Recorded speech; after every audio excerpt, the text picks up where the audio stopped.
Can you check the cord in the back, make sure it's not pulled because of the drafting table? Like pull the drafting table out just a pinch. There you go, just a pinch. Okay. And you can pull that TV kind of out in this way. It comes out a little too.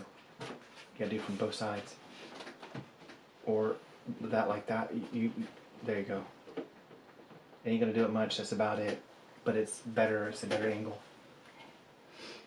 Excellent stream, but nothing over there.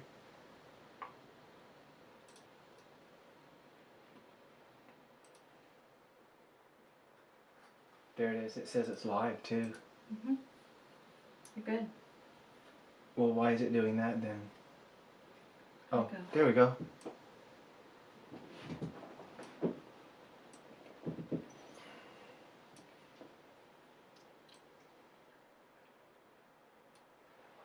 Hello everybody and welcome back. Welcome back, welcome back. There should be some sort of delay.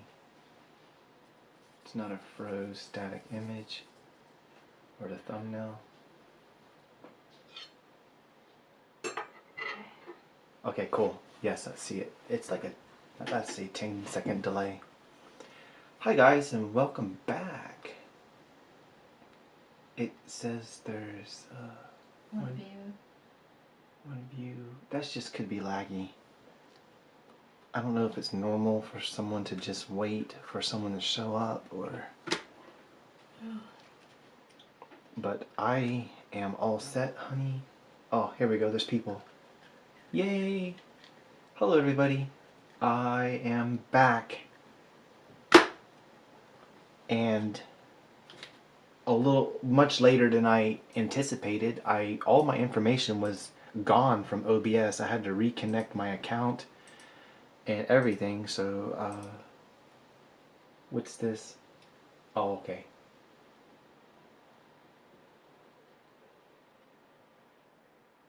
Right here.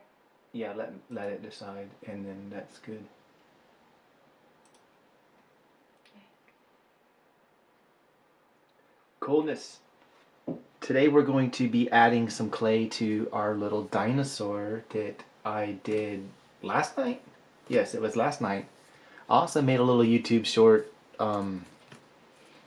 showing the results. I tried to do the results in a YouTube short afterwards. It's very convenient doing that way. Thank you, baby. And thank you for being patient with me. Oh, hey. Just in case, can you grab me that right there? That pack of pink clay that's on top? Mm-hmm. Just the whole thing, I'll take it, thank you. Okay? Yeah. And can you crank the air? How? Because these lights Got it. are... There, I got some extra light over there. Wow, this is looking good. I have a decent... I'm trying another camera angle. It's kind of like right by my head. I was kind of worried that I didn't have enough clay to do this entirely with the green. So I'm going to do a foundation layer of this beige stuff I've been just itching to use. And I got some of this other super soft doll clay that I might use to fill in the grooves because it smears. It's really loose. It's looser than I would expect clay to be, but beneficially, you know, you could kind of blend in. Maybe, I don't know if I'm going to try that or not. Just messing with it right now. Maybe not. I'll stick to what's not so loose. This stuff. So this has been rolled out. It's been conditioned on the pasta machine on setting 3, which is not the thickest setting. It's like, well, is it 3? No, it looks like it's on 4. So it's half thickness pretty much. Which will be different than your machine if you're not using that type of device. But this is pretty much uneventful. Nothing's really happened with this. I noticed a couple of little pieces of the tape where you just have to re-stick it down, and it's pretty much good to go. I guess it's just sitting overnight. Um, it's actually turned out quite well. This electric tape has made the project, the taping part, so much easier. I think I might adapt that from now on. I might be doing that. We'll just have to see. But jumping right in here, I don't see why I have to explain very much. I'd like to get started on this. This shouldn't be a very long stream. And it looks like I have everything in sight. It took a while to get this camera angle figured out. So I'm glad that is done. But I'm going to just start putting clay on this.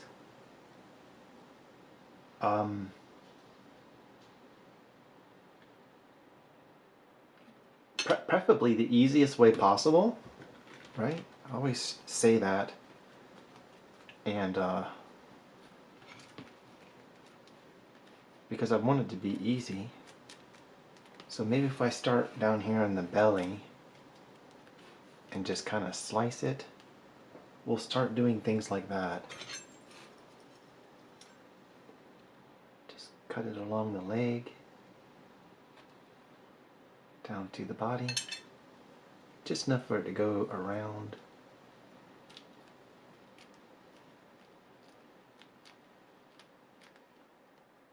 I'm opting to do a full sheet under it.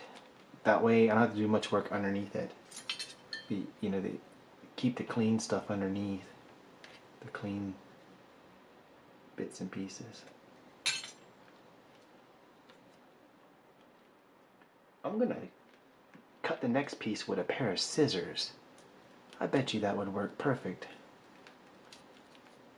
Let me try that. I got them right here. Because on Facebook, I sometimes see, yeah, you can still see what I'm doing. These people make little human figurines with, it looks to be polymer clay, and it's like usually Asian people, and it's just phenomenal the amount of detail and stuff that goes into these. I see them using scissors to cut the clay, so I'm going to do it too. And it's still in shot. My camera didn't come with a lens. I had to buy the lens separately, and I basically, because the camera was so expensive, I bought the cheapest thing I could physically find on the internet, which was probably limiting as far as camera angle, like the viewing angle and stuff. I would love to have a camera that has a wider viewing angle.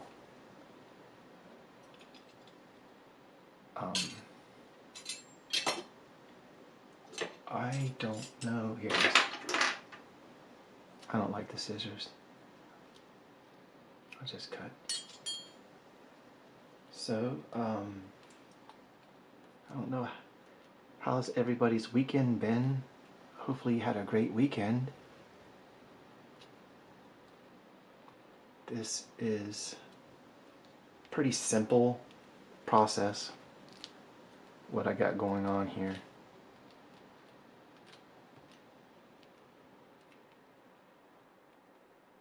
It's okay if it overlaps a little bit, but I don't want like a super excess amount of clay. It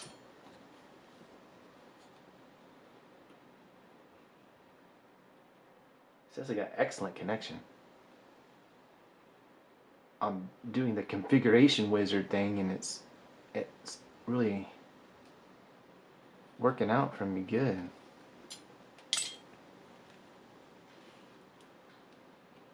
So we've got a few people in here, and then they left, and then they're back again. So I don't know if it's just the internet or my luck or what.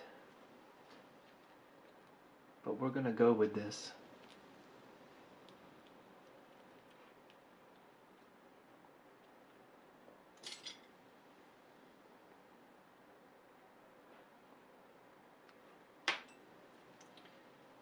I've been having a little bit of pain with my leg today, and I'm a little frustrated by all that.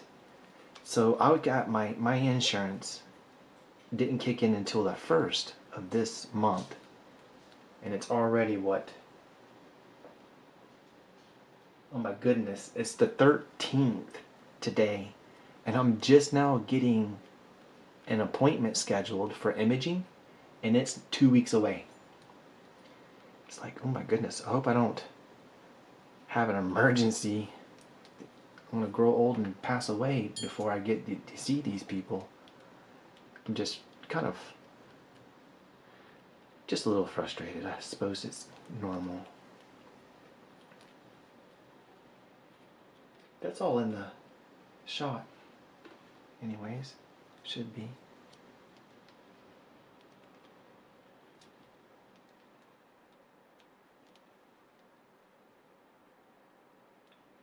I don't get his foot in the way.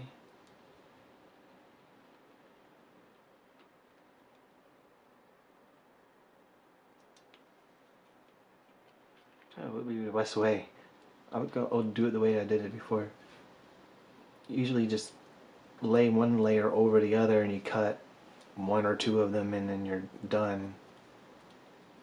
Like that right there. Okay. I want to try to make it consistent where it's the same amount of clay everywhere, preferably if I could.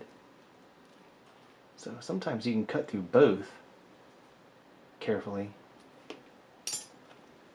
and then just go underneath it and remove the stuff underneath it. See, it may let the mark.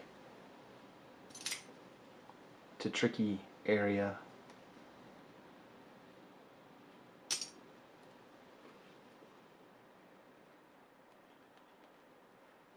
That looks like it worked. And I'll be working this on, kind of working out the air bubbles. And already it feels really good. This clay feels really good. I'm just now getting a chance to use this beige sculpting compound from it's Cause Clay, and it's also the Kickstarter clay. So it's very old. I ran this through the machine a while back. I think 2 or 3 packs. So like a pound, pound and a half, maybe 2 pounds worth. And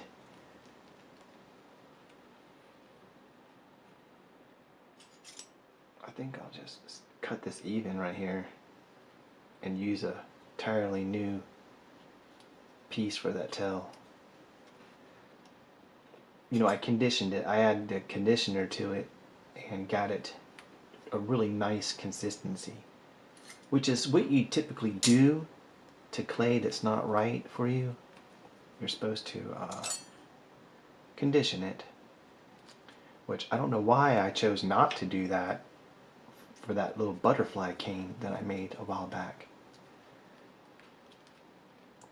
But anyhow, that's pretty much why it didn't turn out any good for me. I'll have to do another cane because I enjoy cane making.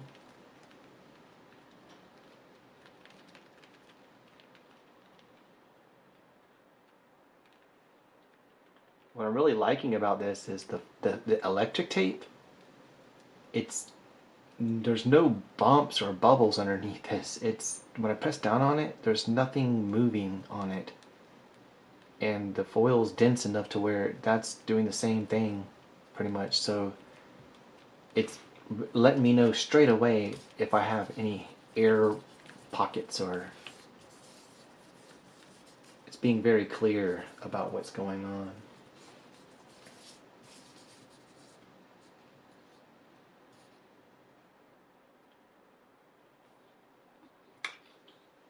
So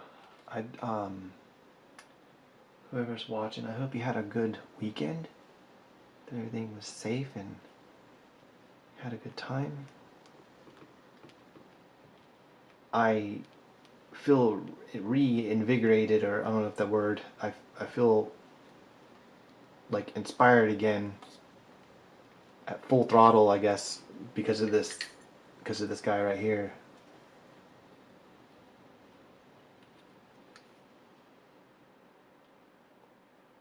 And that doesn't mean I'm not going to finish the lizard thing I was just doing.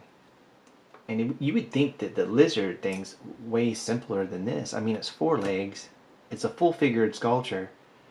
But to me, no, this is simpler. It's kind of weird doing something flat, unless it's just tribal designs or something. I'm trying to make a lizard. Maybe it's because I'm trying to make a lizard in an incorrect way. And that's how I'm struggling. It's obviously flat wall art, so it's not accurate in any way. Kind of working, getting the excess off the legs so I could just start with a new piece. I'll have to do this anyway, so I'm just going to take it off. Something like this, a little bit. But now I got the whole bottom covered, and I'm just wanting to make sure I have a thick enough clay on this to where it has stability, that it's strength is another word. So I have a piece right here on the back.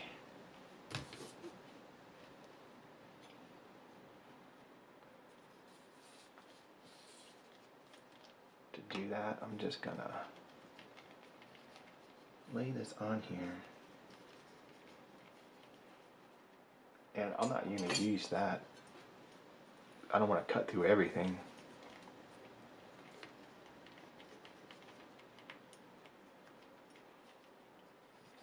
Do something like that. Can y'all see that okay? I mean, you can tell what's going on here, right? Ooh.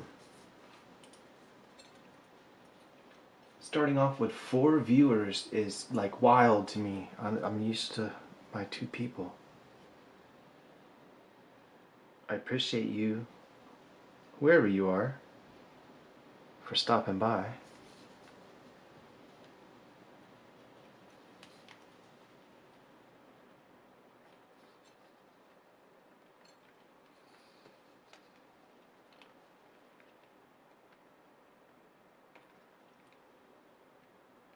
Just double checking camera angles and checking for comments. Yeah, my leg is, it feels like it's gonna bust. I absolutely have an aneurysm in my femoral artery. I already know what's going on with it. I don't really have to be a doctor, I can just feel it. And today I went to lay down in bed, just to lay down for a second, and I got in there like in a weird way, like laid down on my, got on my knee and just kind of laid down, and I think what I'm doing is I'm compressing my leg, and it takes the blood, and it just felt like it almost exploded that. But I was looking, doing a little research, trying to figure out what the procedures are, like the extent of things to be expected and all, and it doesn't seem all that serious. Like by that I mean I'm not gonna die, so that might seem weird, but that's just, I don't know much about anything, so obviously I could be scared. You know, I'm obviously not a doctor, so just gotta be safe, you know, try to be careful as best I can. 2 more weeks and I'll get the imaging, and then I guess from there they'll, oh yeah, your leg, and then they'll schedule me somewhere like a doctor, and then they'll do this, they'll go inside my artery and put this thing, repair it. Sounds lovely. I cannot wait to try it out. You see how I just did that? I cut through both of these in a way, and the one sheet comes off, that top one, and anything overlapping, which I intended it to overlap, is underneath. It's also cut. I wanted the camera to be down a little bit, but it's kind of big, and like I said, the view angle, the width of the lens is not very favorable, but I can tilt it.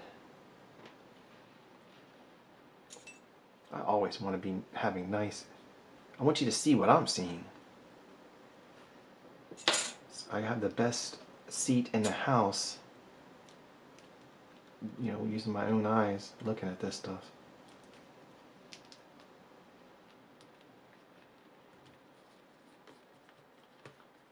And I'd like you to be able to see it like that too.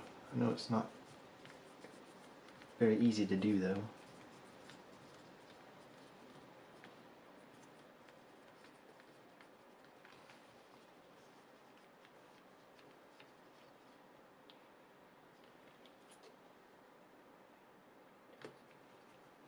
A little rough, kind of got a Frankenstein vibe where I'm putting different layers and stuff on here. But the overall idea is working just fine. And this clay actually feels really, really nice. Just now getting a chance to try it out. 50 million years later, after getting it. I can't believe I still have beta clay. I have like the rarest clay in the world. Like 4 pounds of it or something. I can't remember. I got quite a bit of it. And I don't know what I'll do with it. Maybe make something with it. I could try to like auction it off or something. That would be interesting. Rarest clay in the world. Do you want to somebody who like really love the beta clay and wants to have more of it? It's a rare thing now, so I sell it for $10. Trade it for the regular clay. Oh, speaking of the clay, I am going to be ordering white, black, and glow in the dark pretty much for the first time since I even met this Cosclay. I look at the website sometimes, but I'm getting a YouTube check this month, so I figured that's a fitting time to. It's not going to be that much. 3 packs of clay should be, I don't know if they're $15 a piece. I doubt they're that high. It's not going to be that much money. But I'll be super curious to see the consistency, how it feels once I get it. Obviously it's not going to be like this. See here, I'll show you some of the, this is the Kickstarter clay. This is orange. And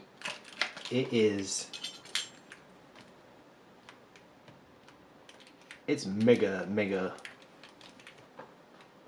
stiff. It's not a waste. You just run it through the epoxy machine and add the softener and stuff as you go. It's a little bit of work, I'll be honest. Look how dirty the aluminum foil is. It comes off on everything. See it on that marble? It don't really matter much. I'll clean it before we start moving to green, if I even move to green tonight. I just wanted to kind of do a short stream. I know that's never happened, but I got a nice, good coverage on this, where it almost like it has a little coat or something on, or some pajamas, and these other pieces I can use whole pieces to get it going too.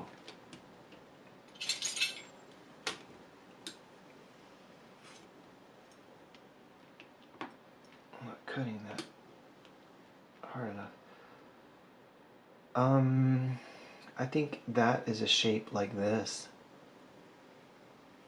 Ooh, way wider than that though. Yeah. Let's try that again. I'm trying to be clever and so like a big wedge like this. Let's see if I can get this to work. Put some clay on this tail. This is making it look obviously harder to see because of the black. Contrast as well with this. But we will make it work. I'm also viewing the monitor at a pretty strong angle, which makes it look washed out. So I have to keep that in mind. And keep guessing. So, it says there's 4 people here. Appreciate you stopping by and hanging out.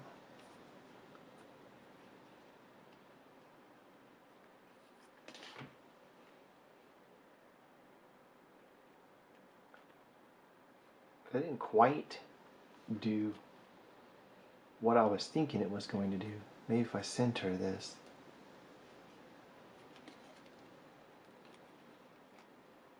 Nope. So I'm just going to do it like normal. Or a different way. Stick it on there.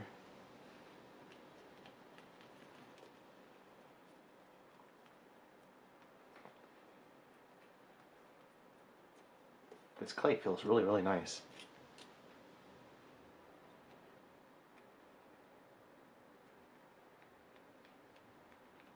If you lightly press on here, you can see somewhat where that other sheet is. You should anyways. Just kind of look in there and cut through both.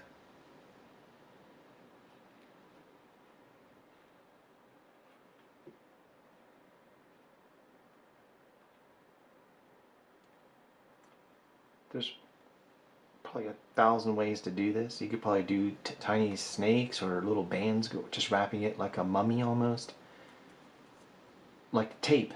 You could cut it in strips of tape. I actually have a slicing device on this mixer thing. My wife's KitchenAid that does strips. But that's a lot of seams to be working, in my opinion. And I always try to opt to do the easiest thing. I may not always know what that is.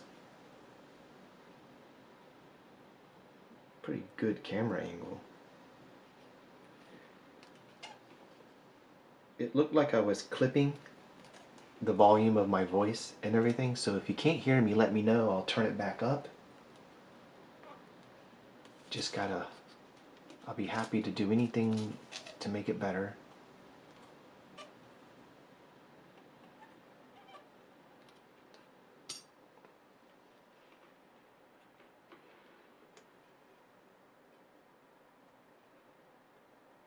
See, I just barely caught that other piece. But it was enough to do what I'm doing. When I put this back, it somewhat works.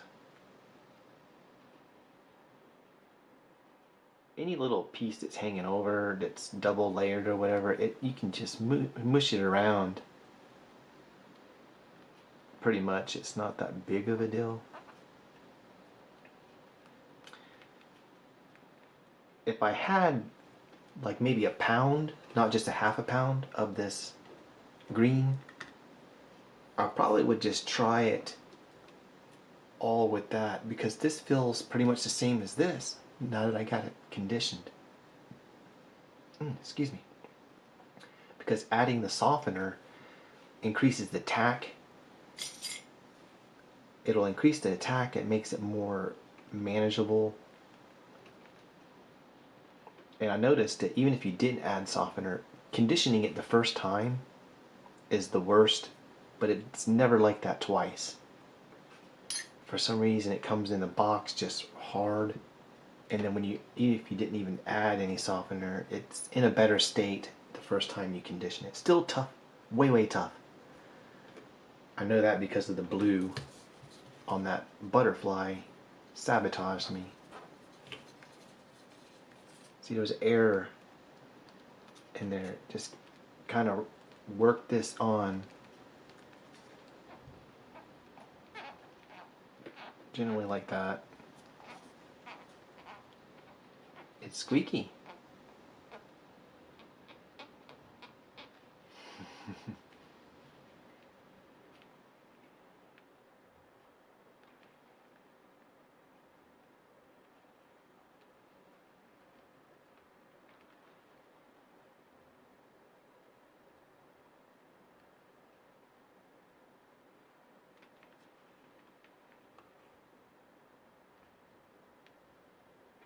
You know, one of the things I really like, I like to whistle a lot, but I sure won't do it here. Because not only am I super, like, embarrassed or shy, there's people that absolutely can't stand whistling, but then there's others that would like it, I guess. But I feel like I'm pretty good at it. And also, when I'm in a good mood, I beatbox. It's where you just make noises with your mouth, and there's people out there that are extraordinarily good at doing that. Like, I think one guy, his name's Tom Thumb. He's like one of the best. And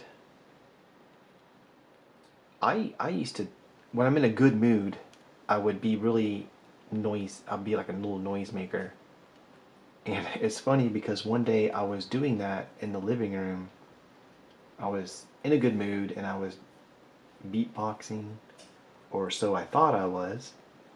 And from the other room, from the bedroom, my wife hollered out in all serious concern. I think she said something like, "Who's puking?" Because we had, Gizmo and Frodo, we have cats, and they do that sometimes. They'll just, that's a weird tool. This is that really good tool right here. So I was like, so I stopped, and talk about crushing my dreams. I was going to be a master beatboxer, and not after that. It's so funny. She didn't hurt my feelings or anything. I love that woman more than anything. It's just one of the funny things that happen when you with someone for quite a while. Let me know if I am talking too much. I feel like I'm nervous. I don't know why either. Sorry. It's a form of nervousness.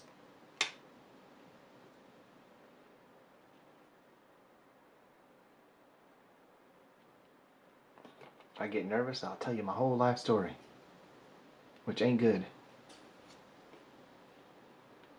Look at his little jacket, his outfit. I'm loving this. I'm absolutely loving this. I'll probably be running the pasta machine, so it's noisy. I'll obviously not talk when that's doing. Because I'm not going to reuse this stuff like this. It's just cut pieces, stick it through that machine, and this clay feels really, really good. It has good movement. It's soft, but yet it's hard to explain. I love the texture. It reminds me of Super Sculpey, which is a good texture as well. Maybe it's a little bit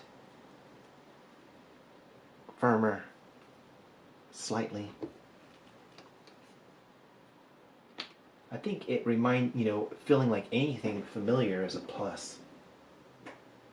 I should have put wax paper down on this probably.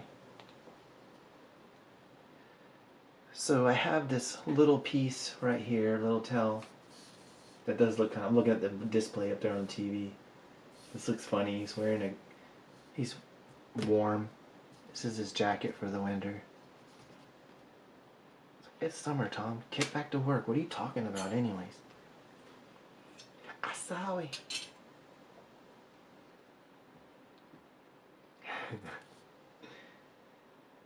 um.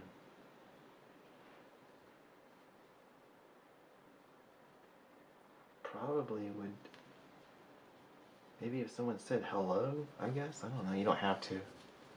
I'm just happy you're even watching this.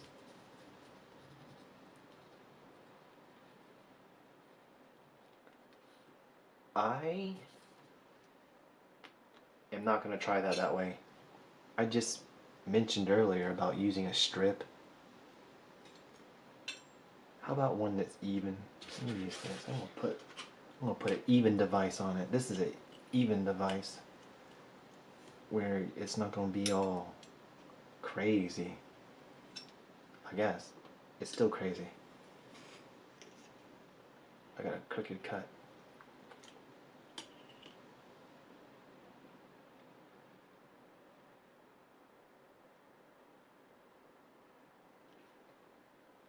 Just a thin strip.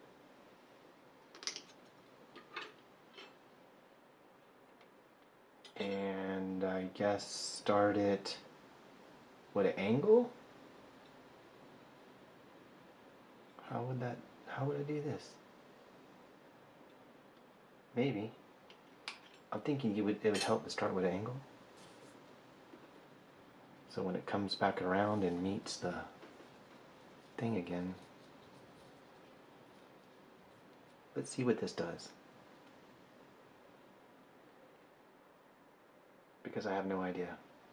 Yeah, see?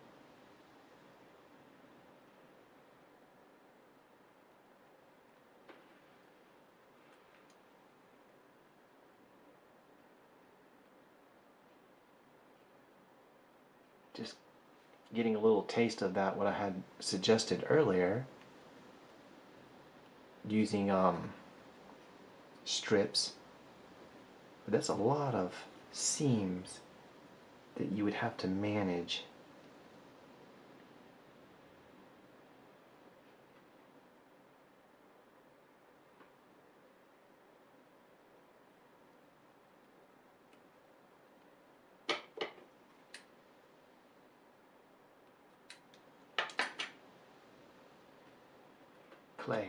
Clay on the tail. It worked.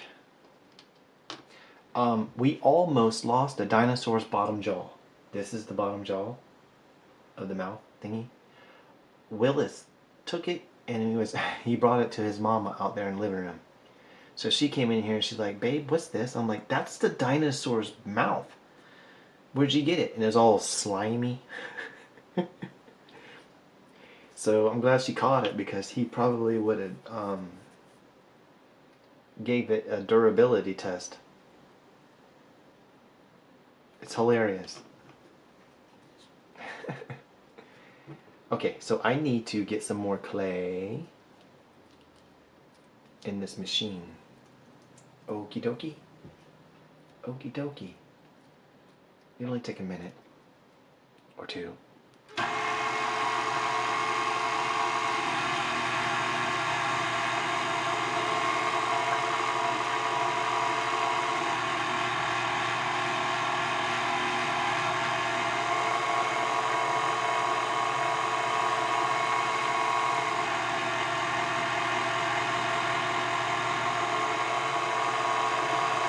And do several passes, that way it works out the bubbles. Bunching clay all together like that is pretty bad for, it's a pretty good way of making air pockets. And it really don't matter too much because this is all sub-level.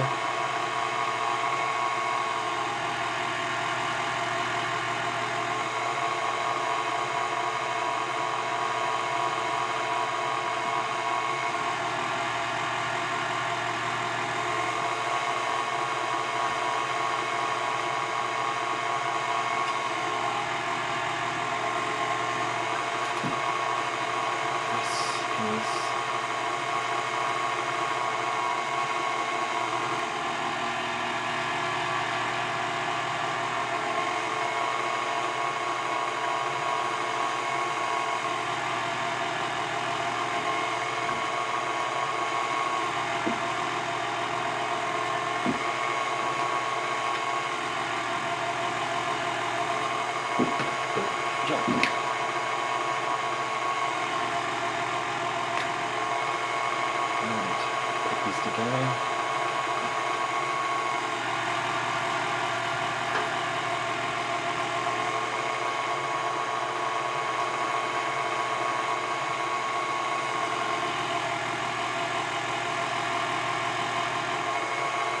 There we go. Nice long piece. Oh, I got a couple here, huh? Nice. Just the legs is and the neck so far.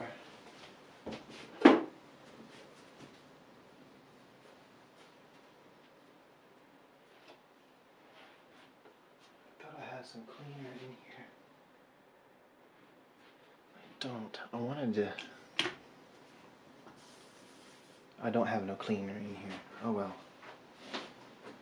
It doesn't matter. This is a working environment. We're doing working things, so of course it's gonna get dirty. This is not colored anyways. It would be paint. If I was using this clay, it would be painted. So it's not that big of a deal. You probably can't really even tell.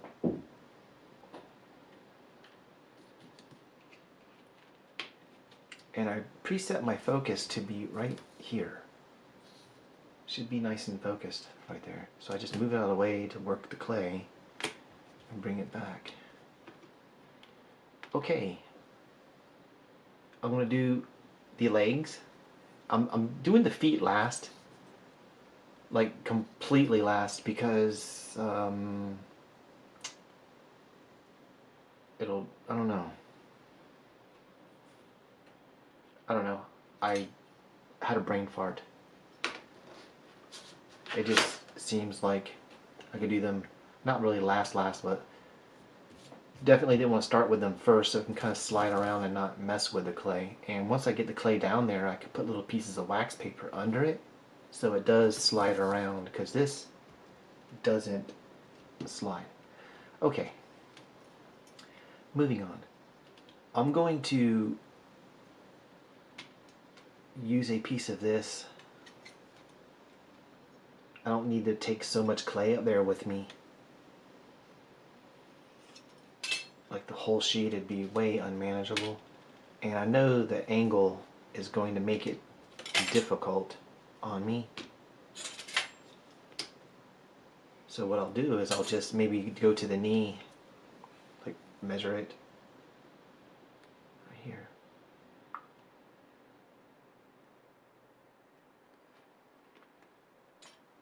I guess, you know, probably a million ways to do it. Is this the best way? I don't know. Probably not. Clean this up a little bit.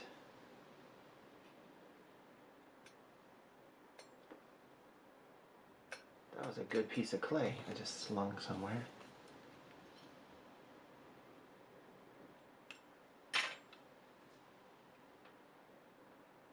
Nice clean. It looks funny to me. Alright. Start down here in the bottom where it's hard to do. I'll start right here. And push it on there. I cut my line pretty even, which helps when doing this because it just lines up with the other piece a lot easier. Uh-oh. It's rumbling out there. We might be getting some weather. I need to step it up, get this going. I live in Florida and it's wild sometimes. Like, the weather can be really crazy. I mean, like really, literally crazy. One time I was standing outside and it was pouring down rain in the front yard and it was sunshine in the backyard. It's like two different worlds. And it's very unpredictable. It rains a lot. And as soon as that happens, I'm pretty sure internet's gonna be like, nah, we ain't doing this. Can you see that okay? I'm doing this leg. There's a seam right here. I'm trying to get rid of the seam a little bit. Or at least, not necessarily the seam itself, the unevenness of the clay. Despite trying to be clean about it, when I'm cutting it and everything, it still has a high and low point. That's all. The seams can actually stay, like right here, you can see this going across. This little seam. It can stay because it's sub-level. I'm not too concerned with it anyways. Right now my concern is air pockets. And getting this done sometime tonight. Actually moving along quite nicely, considering I started this last night and I'm already putting a look at this. That is clay. That's clay on here. Look at the side view. I need like something black back here. Or a darker marble. My gray marble would actually be better. I have this taped down, but it wouldn't be nothing to go grab that and set it for contrast. Let me know. It'll only take like 10 seconds.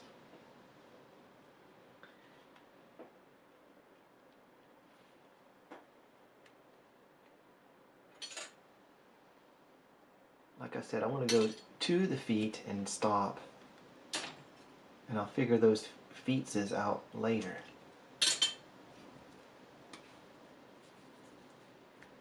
Alright.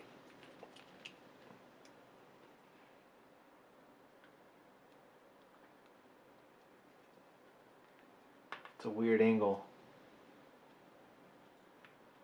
So, like what I was saying,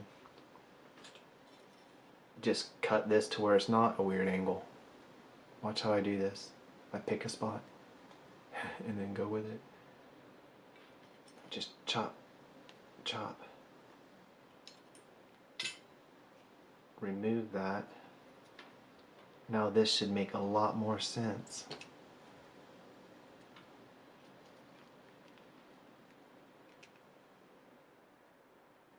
Like this.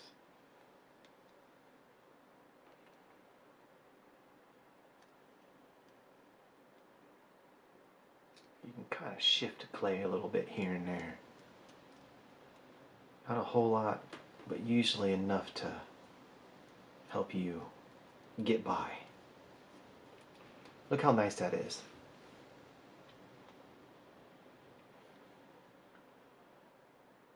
That's a good angle. Go like this.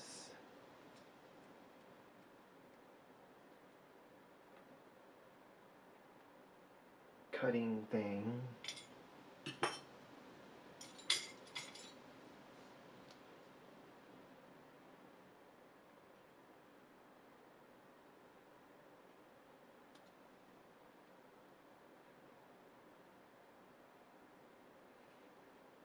Nice angle. You know, I forgot. I was gonna get my SD card cleared and try to film this as well. Well, not try to. The camera's capable of outputting clean image video for streaming and recording at the same time. Which the only time I've ever had a camera like that was back when I had a 1080p camera. It was like a Sony Handycam.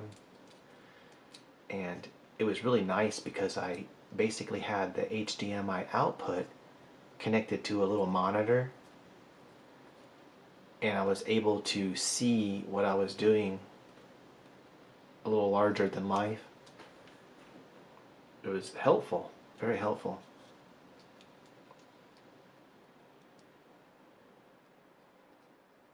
But in this case I could just like record and stream. Well, actually with OBS you can stream and record on that too, but it's more work for the computer. My computer's very, I wouldn't say very outdated. It's nice. It looks like a fancy computer. It's got a glass wall, and lights are in there. and but it's actually kind of outdated. And now Windows 11 is coming, and I guess I have to either figure out some kind of Linux program or Google operating system, or I don't know. I was kind of looking at them today, because I can't afford to do any of that. There's no way. There's so many other things that are kind of more important, but I also want to have security. You know what I mean? That's what that means. If I think it's October this year, they're going to stop supporting Windows 10, which is what I have. It's just another headache. Maybe by then I'll be famous and it won't matter.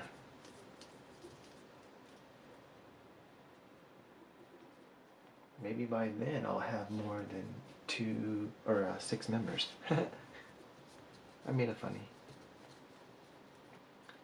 I'm trying. I'm right here making something for everybody.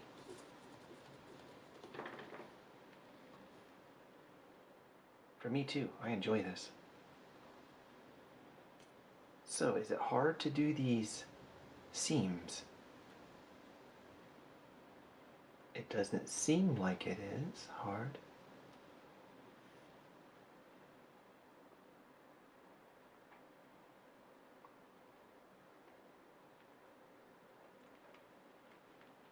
I notice it never really drops down lower than 2 people. I've definitely got 2 people that really love watching, and I appreciate you for coming and hanging out. Of course, it's unannounced, unscheduled, completely random. That's not really helping me.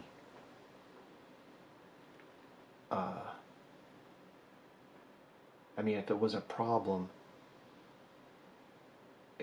that's why it is. But I'm not too upset with it or anything.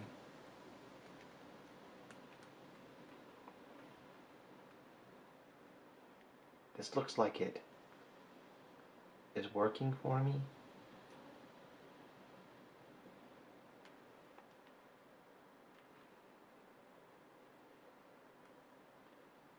Gosh, I really love how this clay kind of just does.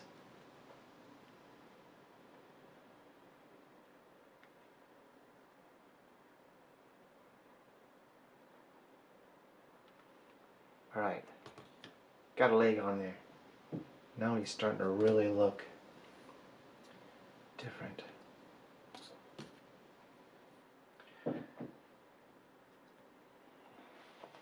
I wonder, I'm curious. My curiosity is getting me. I want to take a piece of this. Just a real quick piece. We ain't ready for this right yet. I'm just seeing something really quick.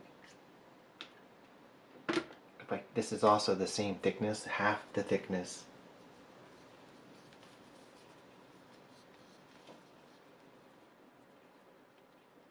Is that terribly thick? I don't know. It definitely doesn't need to be that thick. I could go a setting or 2 smaller.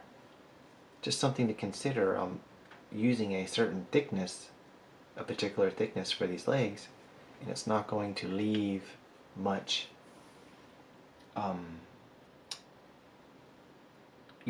room. If I don't want them to be really, really big, thick. I noticed he has big knees.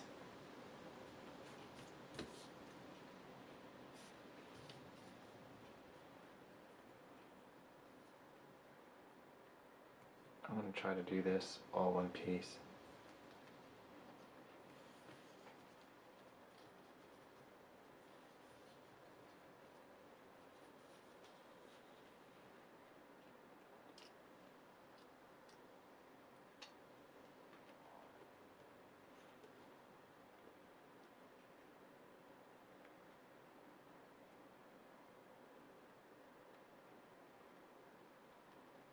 Didn't quite make it to each other up at the top, but I could just stick a piece of clay in there. No big deal.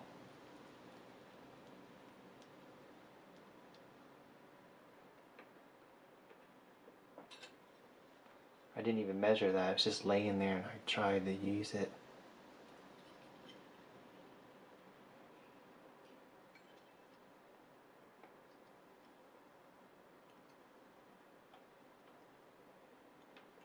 All right.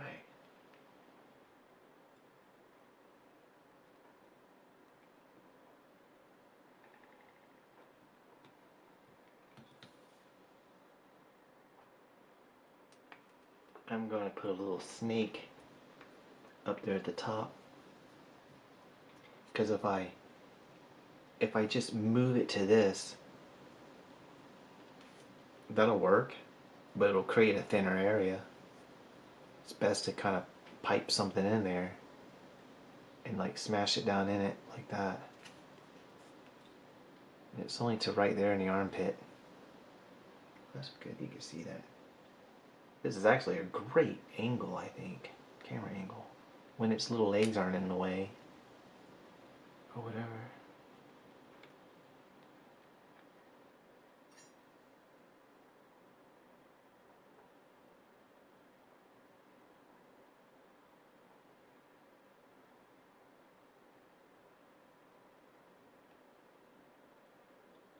It's almost midnight and I got this almost coated. It's not like I'm going to turn into a pumpkin once it hits midnight. I just got to be mindful of my leg. I actually was not going to go and do anything tonight because of my leg hurting, but I am low on watch time again. It's the other end of the year that I'm competing with.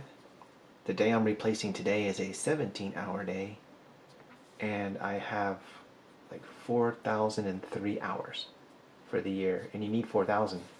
So I'm like, there's no way I'm going to get 17 hours because I'll be getting anywhere from 5 to 11 hours a day. I don't have it written down. I had it written down somewhere. But a fun fact about the YouTube channel. So I have 260,000 hours of watch time, or was it minutes? It's definitely not minutes. I can't. Anyway, it's like 75 years. I did the math. I couldn't believe it. My video, my channels, the videos, the combined views and watch time, since they even implemented that, is around 75 years. For some of you might be thinking, wow, Tom, YouTube wasn't even here 75 years ago. Well, yeah, of course. You see, if you get 10 people watching a video at the same time, say it's an hour-long video, that's 10 hours that happened. It's totally possible. It just works that way. Look like there's a low spot in here. So I'm just running a piece of clay.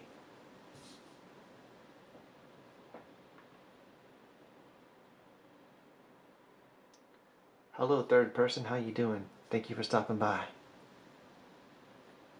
You're awesome. We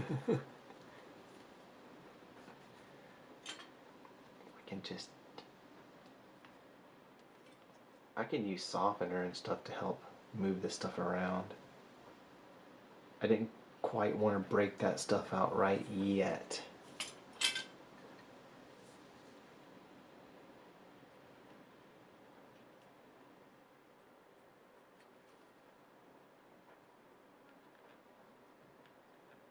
Because it makes it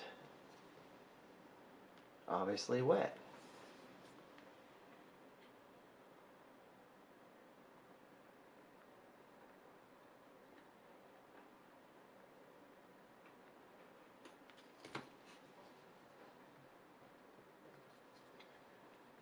I'm wondering if I should just do this base coat, give it a slight sanding to just get this more sane.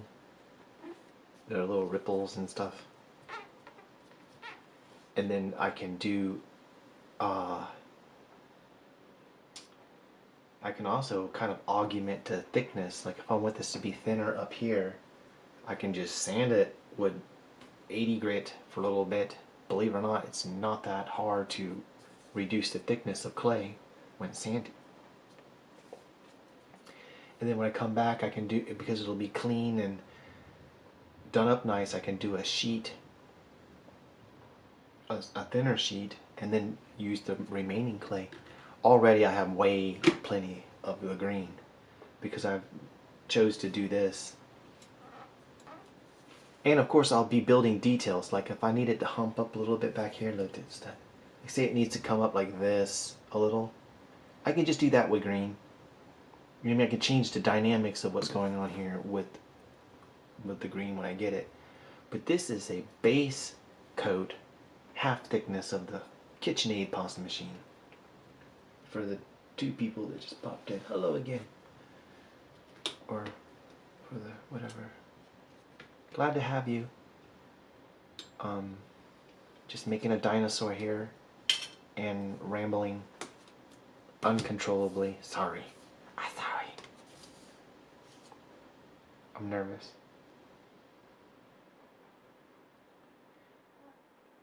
And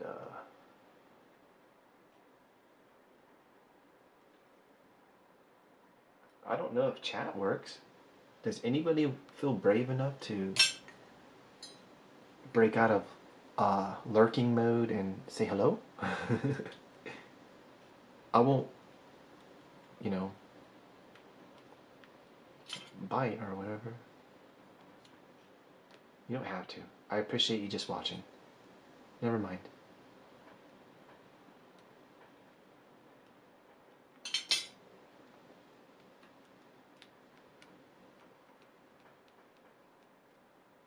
It sometimes makes me wonder if it's, you know, if something's not working correctly and stuff too.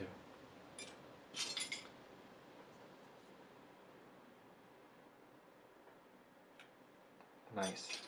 Alright. Now I am going to put clay. This is a relatively straight leg. I did a weird pose. This is a very particular, like one leg's kicked out this way and this one's back this way. Is that gonna look dumb? Man, I don't know. I was really digging the armature when I was making it.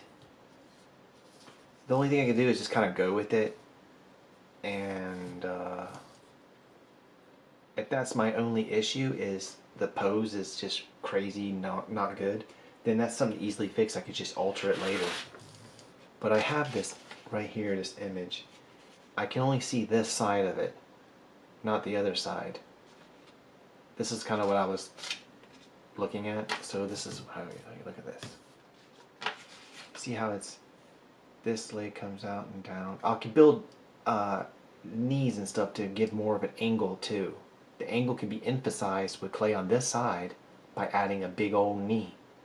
But back here, I only see these 2 legs and this one right here, but I can't tell what the other leg's doing. So he's kind of just staying out. I don't know, it's a dinosaur. Maybe he's trying to fart. Who knows? I'm not too worried about it. I'm just trying to sculpt something. Like I said, I can work on posture like after the fact some other time, or you know, the second time around, if I were to make this again. The actual technique of making it though, that's what we're trying to hit on here. Can I make the dinosaur? If I can make it, then I can make it 100 times. I can make them dancing or squatting or whatever, technically, you know. How about I put that clay on there? Hush up for a minute.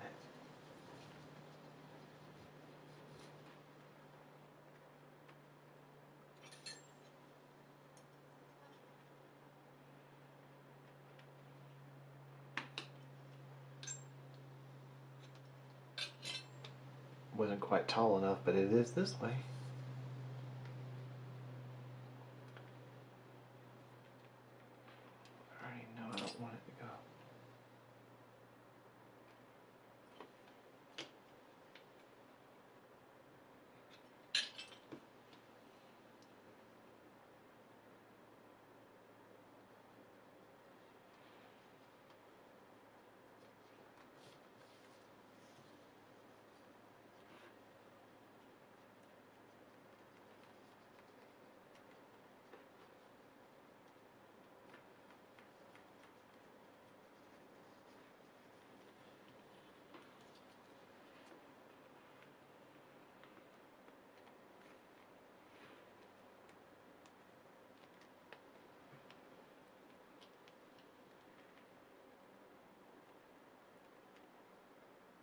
kind of wrapping it around there, getting it close,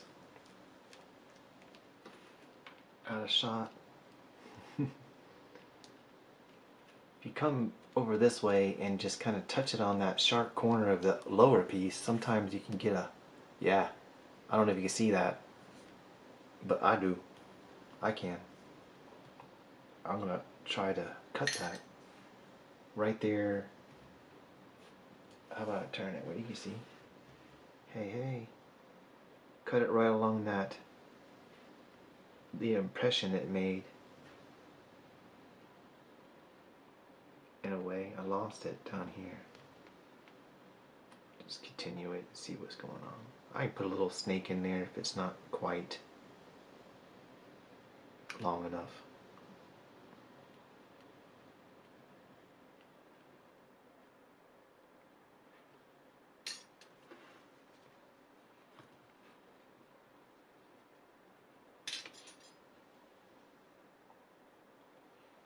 Gotta be careful with this thing, it's sharp.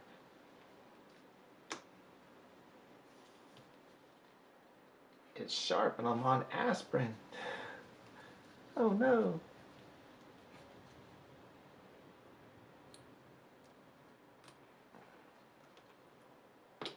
Just a little health humor.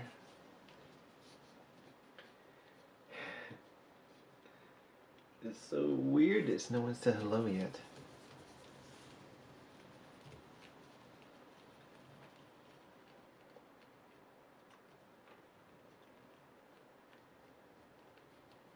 Looks like I cut that a little too long.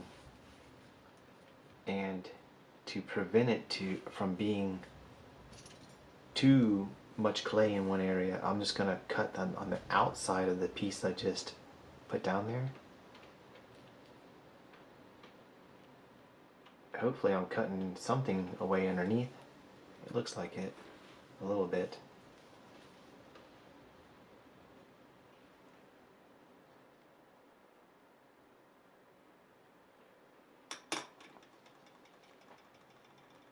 Yeah.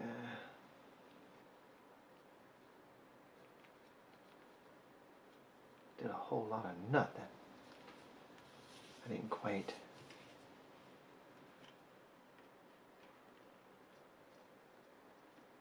I'm gonna go down in there like this. And then I'm just gonna cut the corner off of that sheet. Watch this. Just go like this.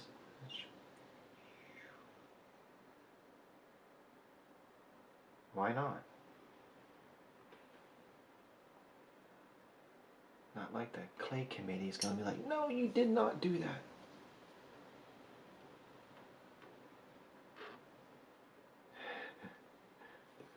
Such a dork. Okay, moving along here. Yeah, see, my jokes aren't working. Everybody left.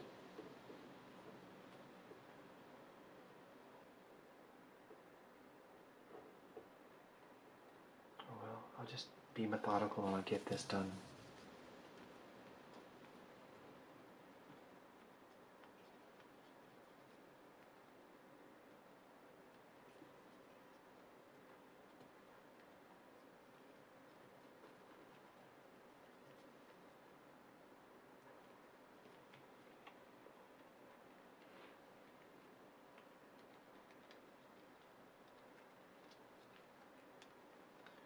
This leg is noticeably thicker than the other leg, which I can actually like accommodate for that by making a thicker sheet on this side and a thin sheet on this side when it comes to building this.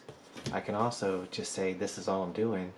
Once I get this coated and maybe the mouth built, I'll put the teeth and tongue and stuff on there, try to get the mouth set, and then I'll bake it tonight and do a little cleaning up with some sanding and start working the color clay on the next either video or stream.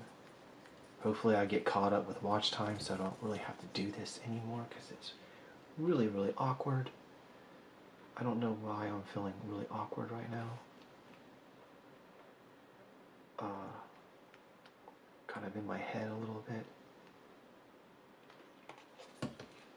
I've never really had a stream and then no one say anything.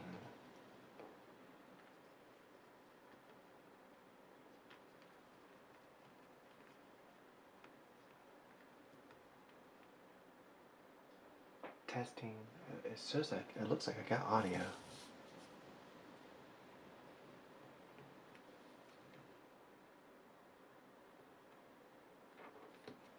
Okay. Yeah, we got a fat leg. Oh, hey. Hello. Thank you. Oh my gosh. Thank you so much for saying something. I'm like ready to just dip, really. That's an old term. It's feeling really awkward. I've never really had no comments in a stream. And also my videos have stopped really getting comments too. It's some kind of weird thing. Maybe some kind of algorithm thing. I have a lot riding on this channel. It's what I'm doing. Oh, I'm doing great. My leg was been acting up a little bit today. But I am recharged artistically because I started a new project. I was doing the lizard and just felt like I was just getting stressed out on it a little bit. I think what it is because I'm in my mind I'm wanting to paint the thing.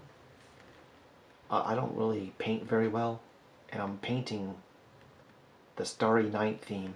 It's a very famous painting. I thought I could borrow from that concept to try to make my art seem a little cooler and interesting. But it'd basically be like little dashes, little dots and dashes and stuff. Maybe even Morse code. I could put a few hidden messages in it.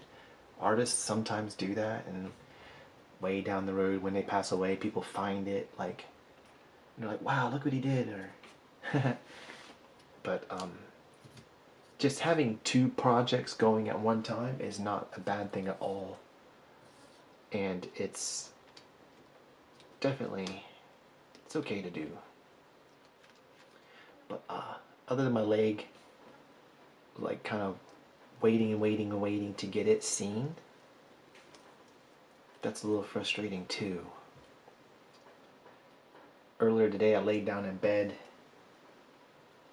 I love that painting. Yes, it is actually, I haven't really paid too much attention to it, but I had the color of the lizards like a midnight blue, and I'm thinking, I knew of it, but I was like, you know what, I'll do the Starry Night theme. But what does this even look like? So I Google it, and to be honest with you, I'm like, this is a very messy looking painting.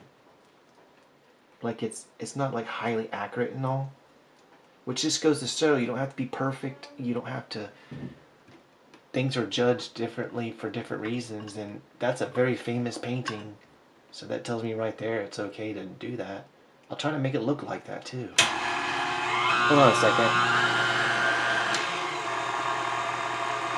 Just getting a little bit more clay.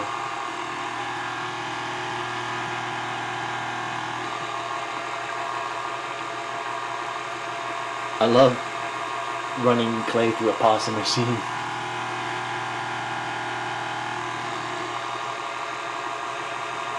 Probably too much.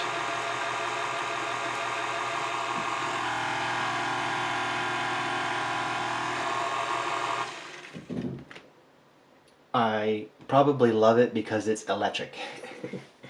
I've been doing the hand crank thing. I've had the same pasta machine I've been on this channel for 15 years. So when I first, it was drawings at first, I guess. And then I actually went to Hobby Lobby, and I was like, I'm gonna buy the best drawings. I'm gonna buy the best colored pencils that money can buy. Which was at the time Prismacolor colored pencils. They are about $1 a piece. So I got me like a 24-piece set, or maybe a little bit larger, and then I got a 10-pound box of just potting clay, which is that stuff you have to fire. And I came home and I made that creepy thing right there. It's like a lizard with spikes on top of his head. It's hollow inside. And I absolutely fell in love with sculpting. Like, drawing was completely out the window. I didn't want to do it at all. Like, why be stuck to a two-dimensional thing when you can have a three-dimensional thing? My seat is creaking. Sorry about that. But anyhow, that's when it changed for me, and I was using potting clay, and my wife's grandmother actually owned a kiln, the thing you fire stuff in. And I've had just terrible experiences with this thing. I made 3 king cobras. The first one was just a big, massive king cobra, and I put it in a kiln, and it exploded like a bomb. It went boom. I don't know what happened. So then I was like, you know what? I won't even fire it. I'll just keep it kind of where it's just dried, because you can do that. I have a few sculptures that are never fired, and they're very brittle. You have to be careful with them. I actually smashed one on camera just for fun. I don't even think people realized that I did that. But so the second king cobra I made, I was like, I'm not gonna fire this. I'm just gonna keep it, as is when it dries. But I want to make it sure it's durable. So I put this big intricate armature made out of aluminum wire. It was pretty rigid, and I built the clay around it and within it and all. I didn't know that air dry clay shrinks like almost 40%. That's a learning thing. You learn as you go. I'm gonna have to cut this. There's a pretty good angle on that knee. And one person actually argued with me, but like, no, it doesn't shrink. I'm like, oh yes, anything that has water in it, when it dries, that's material that's leaving the item. It is absolutely going to shrink. And so what happened is the armature ejected right out of the body. I don't know. I think I took pictures of it. It's a really old video. I have to look through my videos. And I watched it die. So then I found polymer clay. And boy, was I glad to find it, as you can well imagine. And I made my first king cobra with it. And I still have it, but it was with the generic clay, like the Sculpey original, the $5 a pound type stuff. And it cracked over time. It just wasn't Cos clay. I'm totally biased to this clay. I absolutely love Cos clay. It's rubberized. It's just revolutionary to me. I'm forever a fan, and I'm going to be using Cos clay forever. I don't know what material they can come up with to be better than rubber, but it's extremely durable. It's not that it can bend, it's the durability, which flexibility and durability kind of go hand in hand. But I did another little king cobra using colored clay, and I don't even know what happened to that thing. It's gone somewhere. And I would love to make another one with this stuff and maybe offer it online for sale. But yeah, if you're new to this channel or whatnot, this is polymer clay. It's a oven bakeable clay that stays soft forever until if you keep it on a material like this, like marble or this formica or wax paper, if you were to set it on wood, cardboard, paper, it'll leach out the oils. But there is no water in this. And oil doesn't evaporate, ever. And the way it works is it's an oil, think of like a vegetable oil, and pieces of rubber or plastic, if it's regular polymer clay, that are ground up to almost like a particle, just super, super small. not molecular, but just really, really, really tiny microscopic, there you go, microscopic pieces. And when it's placed in an oven at a certain temperature, which is usually 275 degrees, the temperature causes all those particles to fuse together within that oil-based solution. It's quite brilliant, if you ask me. I love polymer clay. Channel's called Polymer Clay for a reason. But it's really cool stuff, and it's very forgiving. Like I can let this sit. Oh, it's cool. It's cool that I'm talking about this. I know I'm getting sidetracked, but I want to show y'all something. I'm trying to tell you that I could sit this for a month or two and come back to it. It'll be completely fine. Now you wouldn't be able to bend anything because it'll lose its condition and it'll crack. Or not, depending on your, you know, if you have your really loose clay. But watch, I want to show you something. Be careful.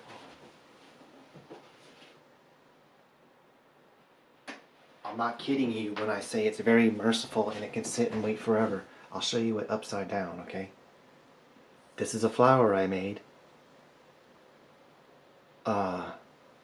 With a Skinner blend. Do you see that? Okay, the reason I'm showing you this and I'm holding it like this, it's raw. It's been hanging up by my window since I made it. Look, I'll show you. I'll break a piece off. Maybe. It's raw. It's not baked. And it's got a little hook. And I just basically hung it up. I might hang it from the put foil around that and hang it from the element and just bake it in the oven like that. Upside down. Sorry to get sidetracked like that, but it's way better. Something way better than explaining something is like literally showing you like, oh yeah, it'll wait on you forever until you're ready to do something with it. Now, keep in mind, I can't do a single thing with that flower. If I touch it, there's hollow areas around that copper. It'll just crumble where it's lost all its conditioning. And so there's really no beneficial to something like that. There's no benefit to. But if this is nice and solid, this armature is very, very solid. There's no movement in it. See how this is? It's the same like it was. This I could leave raw and add more clay. Like maybe if I'm gonna add a piece, I'm gonna do big bumps on it or something and tool this on. You can absolutely do that, and it won't compromise the clay underneath. And another thing, Cos clay, which is the rubber clay, does not corrupt. Like if I bake this and I put raw clay on it and I let it sit for a few months, it won't rot. The raw clay will crumble the cooked clay. And I know for a fact that it does that because my piranha plant, if you go see the piranha plant, I let it sit for a while and I had made a shell like this out of polymer clay for its mouth. See, it's good like this. Hi, how you doing? And I just kind of put clay on her outside. Oops. I put the clay inside the tongue and the teeth and all that. And I had it a layer red for the coating on the outer part. And it just rotted. I took photos of it. Put them somewhere. Maybe on Facebook. So I was like, wow, okay, you can't do that. You got to bake in stages. You got to bake it. Every time you do it, bake it. Make something and bake it. Add more clay, bake it again. But with Cos clay, when I was testing this, when I was beta testing it, I found that it didn't corrupt. Raw clay doesn't corrupt the baked clay. It's a big deal to me because it just adds a little more flexibility in whatever it is you're doing. I get way excited when I'm explaining something. There's not much on this planet that I know. So when I do know at least one little thing, I get all excited. And I'm really loving this dinosaur so far. I'm inspired by The Good Dinosaur. It's a little Pixar cartoon. And I'm not too sure about the posture. Like this leg is just kind of coming out, looking weird. I can still put a kneecap on it. Down right here where it'll go. But it's not the greatest for as far as posture goes. Because I'm going by a single image. Here's the image. I can see this side and this leg kind of, but I don't know what that other leg's doing back here. His body's in the way. It never was an issue before. Like the Eeyore, I think if you watch my channel intro, it shows a few things at the end of it. I made an Eeyore from Winnie the Pooh and the caterpillar from Alice in Wonderland. They were both just a single image like that, and I absolutely killed it. I think I did. And nope, a little more. It was just a single image, so I had not much to, you know, you can't see the other side of the animal or whatever it is. But this may not look the greatest because of the posture. But what I was saying earlier, who cares? Right now, it's just the process. Can I sculpt a dinosaur and it look like it? It don't matter what his legs are doing. I can, if I know I can make a dinosaur, then I can make 100 of them, like I just said earlier. And I can work on posture, like maybe, that's in the armature stage, by the way. You want to make sure when I was bending, like before I started, I could at last minute did some different angles, made sure everything's touching. All 4 of these legs are touching. This is a piece of copper, or the wire just goes around. So I have a great, this is amazing armature. Posture, debatable, highly debatable, but the actual armature itself is absolute. I could sell an armature of this quality on Etsy. I bet you it would sell. Someone will be like, oh no, I don't want to make it, but I'd love to try the clay part. And then bam, there you go. Maybe $10 or $15 for my time. You could see that, right? Someone would, you know, you can make little armatures for people. They don't want to do that part. Some people might find this part, the armature part, boring or frustrating, difficult, or they might love it. They might love every aspect of it. I don't know. But I am a self-taught. I have no experience. Like, I didn't go to school for any of this, and I literally figure out everything as I go. Which sometimes, most of the times it works for me, but there's times I run across a technical issue. Like back when I was using air dry clay, I didn't know that you can't put an armature inside something that has such high amount of water in it and it shrinks. I think the shrinkage to polymer clay is less than 1%. It's so little that you could wrap fine glass like a vase. I've done that. See, if you were to take potting clay and wrap a vase, you'll have these huge desert-like cracks where it shrinks. So it's a technical thing. I can kind of look at somebody, like how they're doing something, and get a good sense on how to do it. But you don't necessarily inherit the any technical aspect of that. Like I think the first polymer clay video I watched, it was on YouTube, and it was in time lapse. This guy was making a gargoyle or something. It's a very old video. It was before my channel. And I was like, because it was in time lapse, I swear to you, I just instantly knew how to sculpt. It was very weird. I can definitely learn by seeing. I'm a visual learner. But I obviously didn't learn, you know, the technical stuff that goes with it. I've had surprises here and there. Some of my things are cracked. But now that I found the cause clay, this stuff right here, it's rubberized. I don't have to worry about it cracking. And I feel confident confident enough to take commissions, actually. I need to make a video announcing that. Like, just try to take a tiny step. Someone might say, oh, I want can you make such and such? And I suppose if I feel like I can't do it, then just say so. But anyways, we got the clay on here. This seam was never dealt with.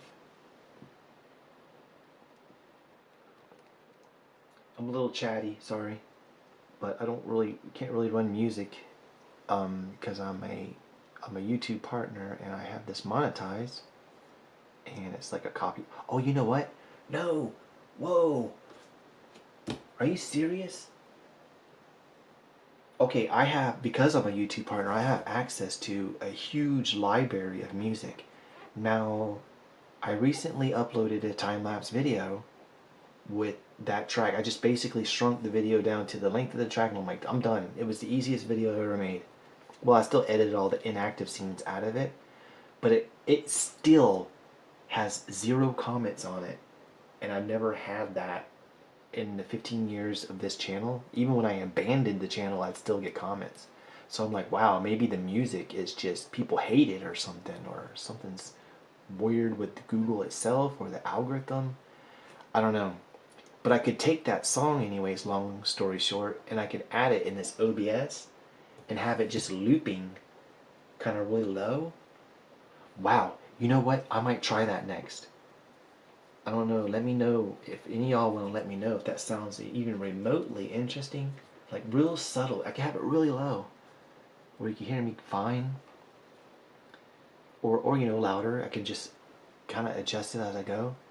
But I can use the track as many times as I want, as long as I want. It's a totally free one. They have different kinds of packages you can get. I've never used music because I was always weirded out about copyright issues. And my main thing was, what if they decide later on down the road that music I'm using, that it's no longer free? And the weird thing about the internet and copyright in general, music has way more power and credibility than the actual video part of it. I'll give you an example. I watched this guy, he made a video where he took a picture of his little girl, his baby, his daughter, from birth all the way up to like 12 years old. Hold on a second. And lined her eyes up, basically, so in editing, and made it to where she grew up in a time-lapse video.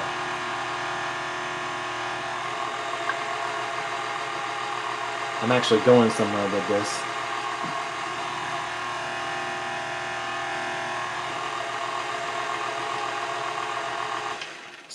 So, which is an extraordinary amount of work. Can we agree? That's a photo a day for 12 years, and then you put in the editing program. It's a massively large, long project. So we can agree that the video aspect of this video is phenomenal. It's just crazy good. If he uploaded that and had like a Taylor Swift song on there or whatever, he would immediately get a copyright strike, lose access to his video. I did it once. I have one video where I had music playing in the background, and it wasn't really a copyright strike. It's basically it's all automated. The people that own the song probably didn't have nothing to do with it. It's all done by automation. But it was like, okay, this has music on it, and I can't download the video, and any earnings go straight to, I guess, the people that own the song. So how weird would that be, if you following me, if you did all that work? And I'm not trying to discredit artists that make music. It is work. They're doing a lot of work. They do publicity, they have to run campaigns. It is absolutely work. But to say that that's more valuable, the music part, they don't focus on video part really. It's always about music. Don't you use other people's music? Oh my gosh, they'll just like drag you. They'll put you on a pitchfork or whatever. And I just find it not very balanced and fair. I think video is just as important. And it was weird that I can't download my video and maybe upload it again without music. It's like you don't even have the right. I don't even have the rights to it anymore. So that experience has weirded me out in general when it comes to music. It's like probably a long, boring story that no one really wants to hear. But that's why every single video I have, it's just me talking, and I usually just ramble on because I'm trying to fill up space with my talking. And editing makes it really nice because I can say a phrase, and I stutter, and I have speech. I have trouble talking sometimes, so I might take a few tries when I'm explaining it in the footage that I'm working with the video, and it might be like a 25-second phrase or something, and then I'll take literally all the stuff that I'm talking about. I'll cut out the inactive scenes, and then I'll shrink that down to where it matches that 25. It's actually kind of cool the way I edit. And I've made a few hundred videos now. And but I just realized I've got way huge long story. I can, in OBS, it's very powerful. You can have multiple things going. Like if I have to go to the bathroom, I can show you a short video. I can have it preloaded in there, or even an image, like a pop-up image, a translucent one, like a GIF image running that's like on top of everything. I could do. It's very powerful program, and it's free, by the way, OBS. So I could have that song that I just downloaded that I'm allowed to use as many times as I want. I'm assuming I could have that running right now and looping, or maybe a few of them, as long as they're in the category that's free. And I am just blown away right now. I'm having a great idea, because if I had something running like a faucet and a kitchen sink, I don't know, anything, I probably wouldn't feel as awkward.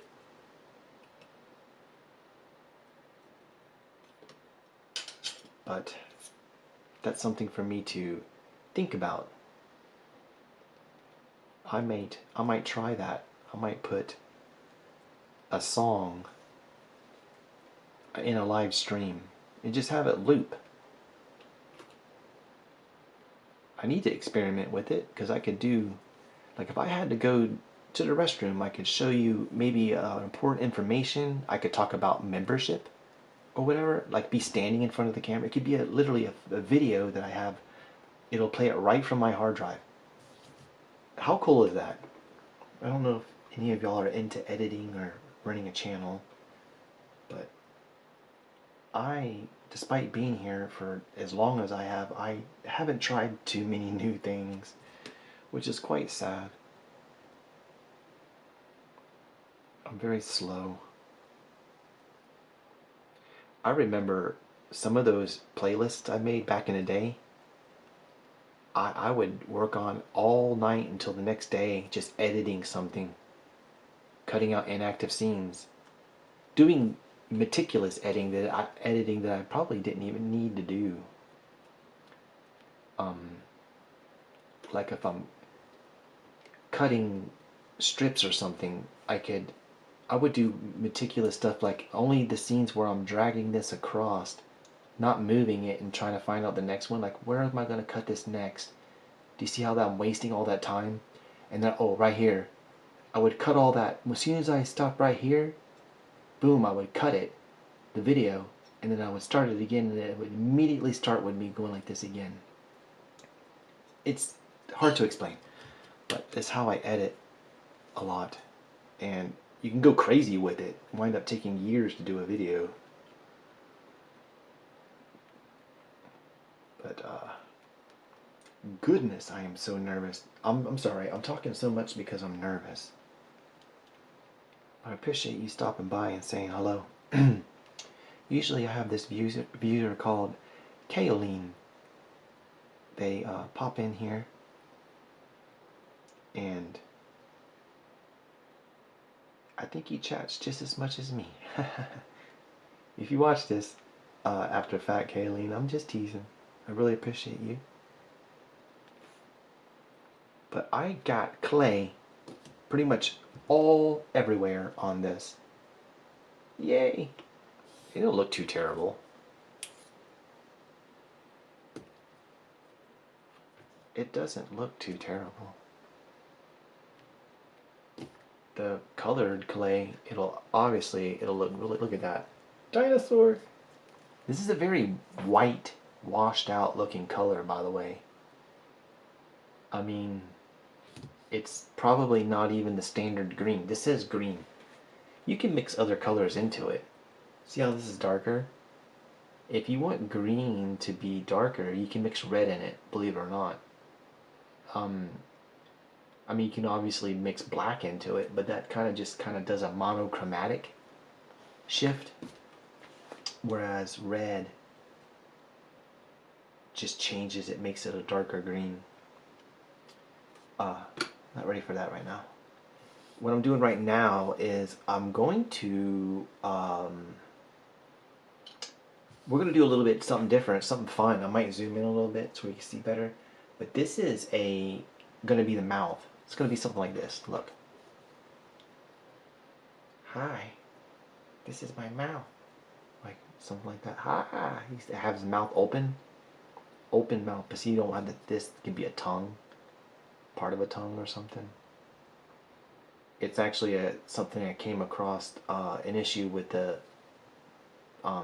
baby venom thing I did. I didn't know what to do with this thing, so I just made like a little orifice at the end, but I could have just turned it into a literal tongue and just sandwiched it. Bam, and it literally would have looked like venom. So I hate that sculpture, and I didn't even try to sell it. But I could put clay on this. I have this really soft clay. It's really sticky, and I'm thinking this, see how that does? It'd be a lot better for embedding this on here. But while I'm waiting to figure that out, how I'm going to build this up, it won't look exactly like this. I want it to be kind of, well, it looks like it follows the body almost. So like this would be the top, like that. And then the bottom would be open like this. So you'd be all happy. You see his teeth.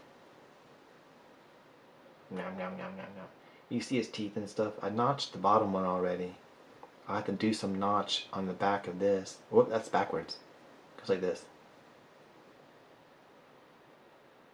Kind of fits on there.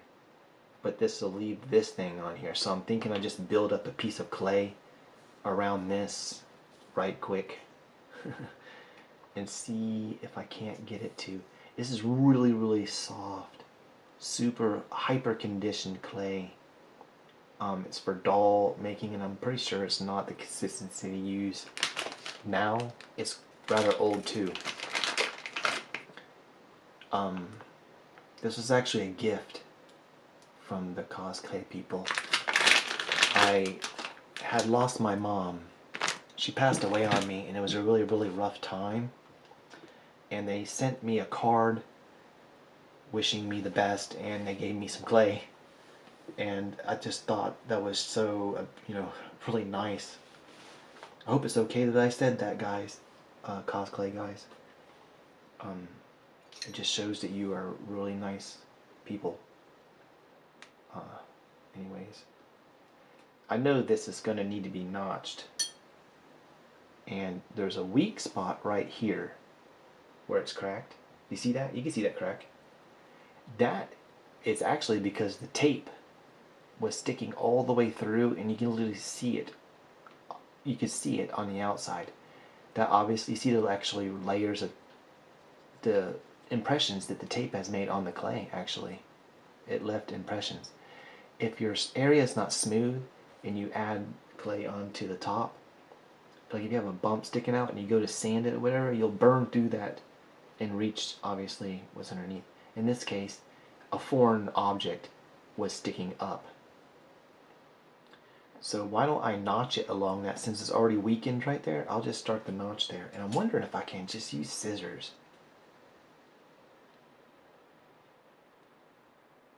Oh, yes I can. Huh.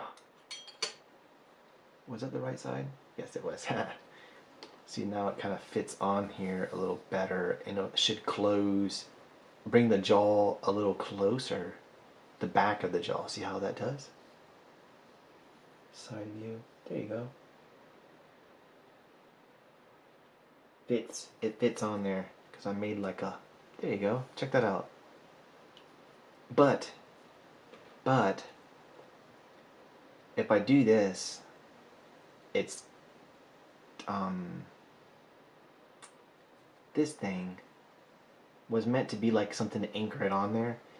It'll be visible in there. I can turn it into a tongue, like put red around it and turn it into a tongue. That could be problem solved.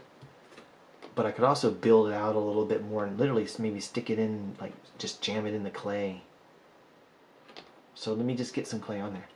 I am not sure, like I said, I'm not sure about this super soft.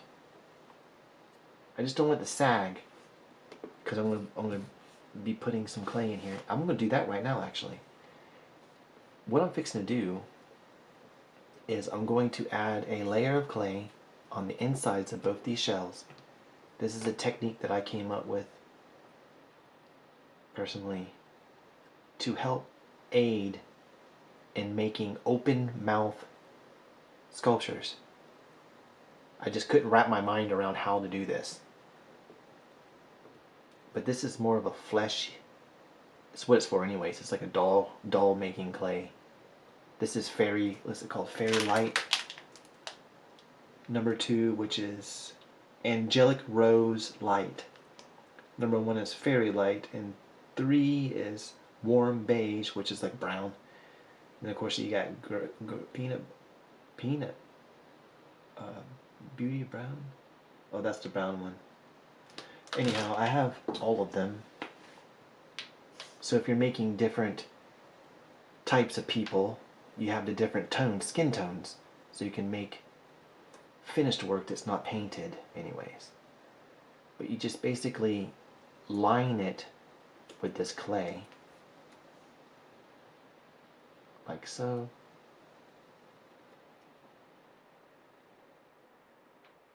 It's super soft and dirty. Look how dirty that is. Ugh.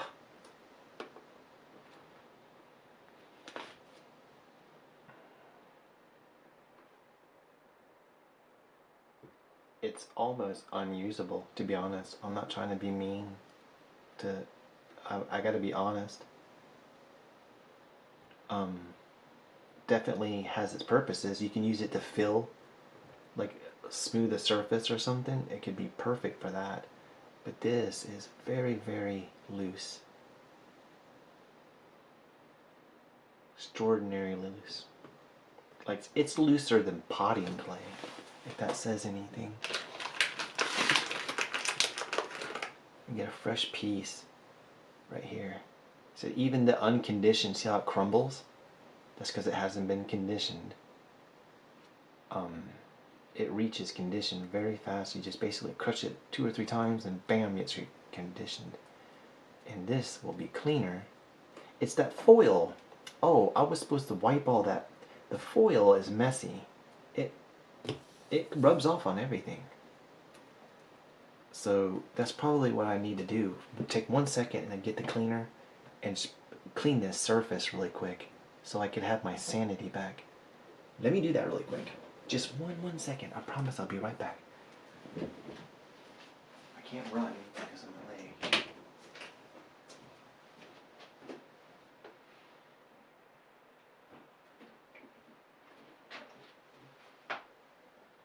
It's a pretty smart thing to do.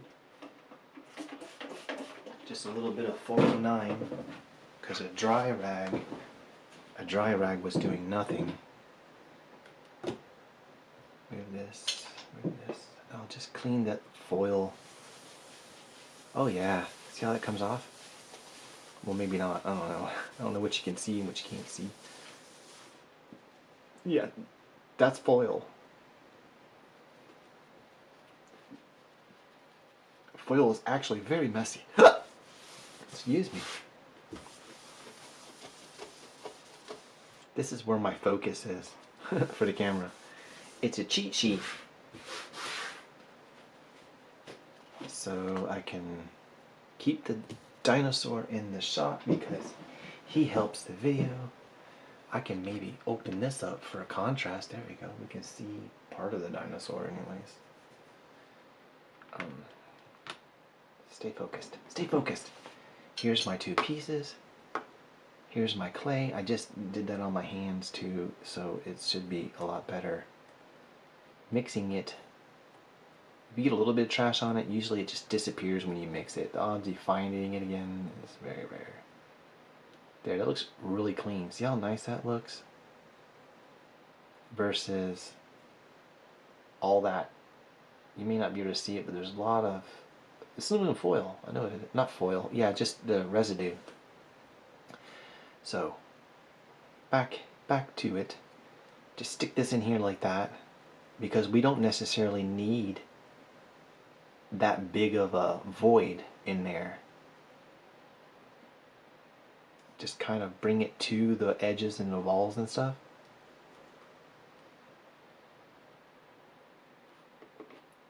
I'll get me some more. I got some white clay over there, which will be for teeth, and the red is for the tongue. How long have I been streaming? Almost 2 hours. Sometimes I'm thinking I'm only gonna be an hour. I'm gonna go in here and whip this up, and it winds up being way longer.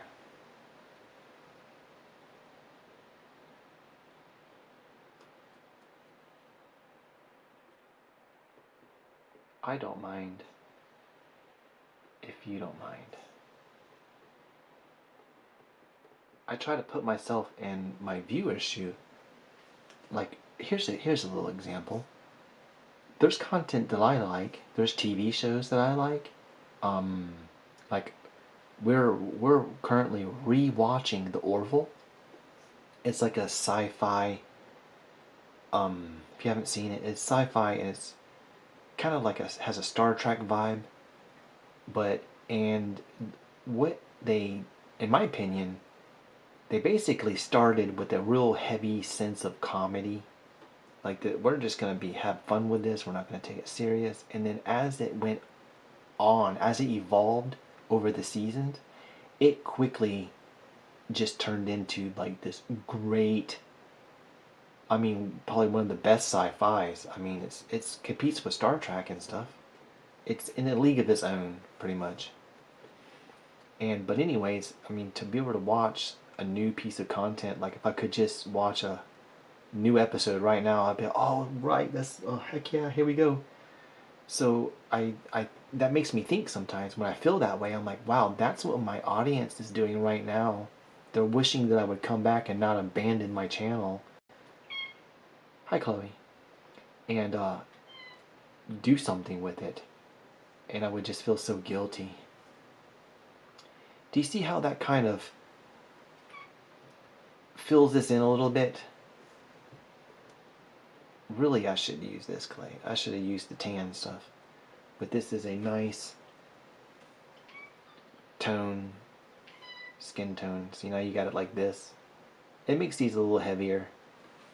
But the cool thing about this is you can take a tool. If you can decide on a tool, sometimes I just can't do it. I'm like, which tool?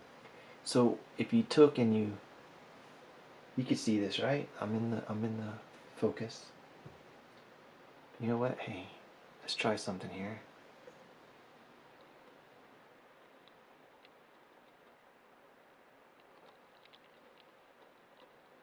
It's awfully stiff. And right here, now set. Hi, Chloe. Alright, that should be definitely in focus. And we're zoomed in a little bit. Hey, what's going on? Hi, thanks for stopping by and say hello. Yes. I know the feeling. You miss working with clay? I do too. And I have this weird block sometimes where I get depressed or whatever, and I'll just come and look at it. I don't even touch it. And it's just bizarre to me. And it's weird because when I do, start sculpting again, I'm like, oh my gosh, why? Why, oh, why did I not? Why have I not been doing this? It's so weird. But, I recently was faced with the fear of losing YouTube partnership because I fell behind in watch time. So that was actually more fearful, I was more afraid of that than facing my own channel. And it actually helped me. It helped push me back into the swing of things. And now that I broke the ice, because if I go too long, I feel like a stranger to my own channel. It's like, wow, I haven't been here for how long? And I'm just kind of thankful that they did that. And, they were really polite. They're like, listen, we know things come up and you may not be able to do it, but if you can't get 4,000 hours in the next 30 days, get back to 4,000 hours, we're going to have to disable partnership. And this channel has kind of been 15 years it's not really half my life, but it's a good, I'm 45. So it's a good, decent amount. Oops. I just zoomed in on that. Now, is that in focus? It looks like it. But you can take a tool, now that all that clay's soft in there, you could take a tool like this and kind of just alternate back and forth like this. And you're kind of simulating those ridges that would be in the top of a cat's mouth or a dog's mouth or something. I don't know if I was necessarily going to go for this type of detail on this thing, but why not? This is pretty fun. And this particular clay I'm using to fill this in is way too soft. To be honest, it's like way too soft.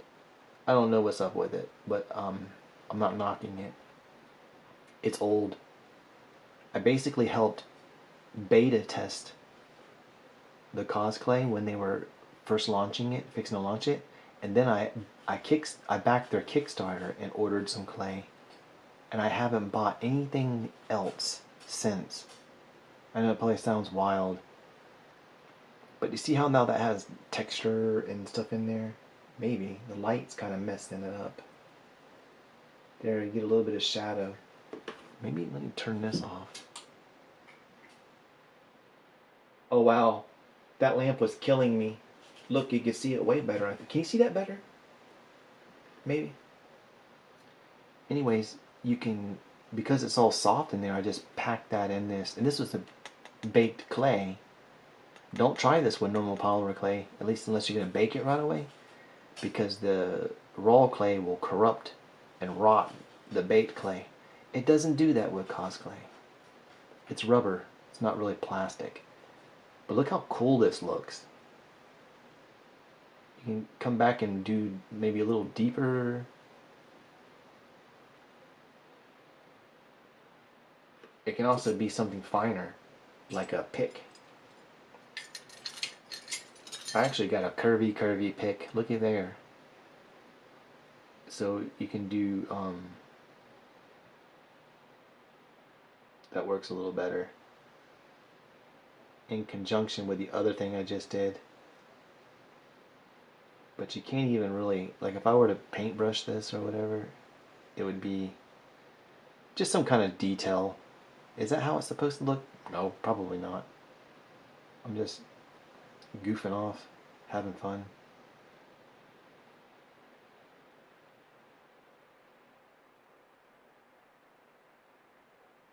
And it's quite deep. See the depth to that? It was a shell. I wrapped it around a little foil cord that I put tape around that. So it left a hollow area, and I cut the back of it out. And you see where I just slightly filled it in. I didn't fill it all the way in. But let me put a little more on this because it's so dirty looking. I had foil everywhere. And this is a technique that I came up with. Well, I mean, I'm not probably the first one. There's nothing new under the sun. What's been done has already been done. It's a little phrase I heard somewhere. But so, you know, I'm not like the first one to come up with this, but this is my approach to trying to sculpt something with an open mouth. You basically build the top and bottom of the jaw of the face and smash it down on a piece of clay. All the teeth are going to be in here, the tongue. That looks way better. I put more clay on there and it cleaned it up considerably.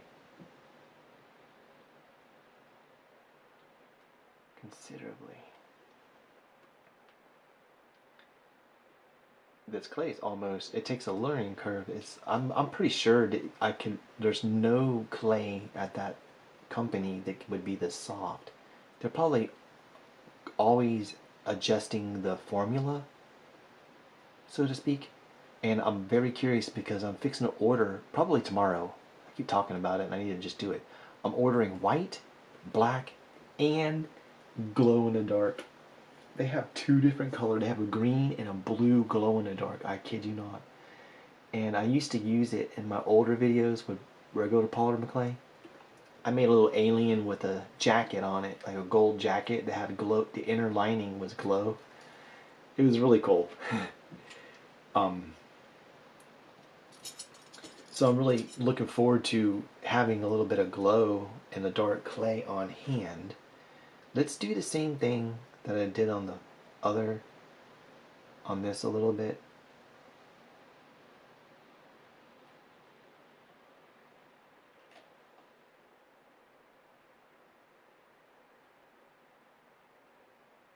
Just kind of being random and just, I don't think it needs to be all that technical. No one's gonna really, well, yeah, someone might. I'm just not too worried about how it looks. But it's to give it somewhat like, I'm thinking just ridges. Well, you wouldn't have nothing on the bottom, only the top. Yeah, right? Like a cat's mouth has the things on the top, like ridges, but not underneath. There's a tongue supposed to be there too. Should I smooth it away? Yes or no?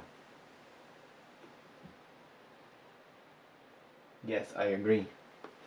Like I don't know how long it'll glow, like the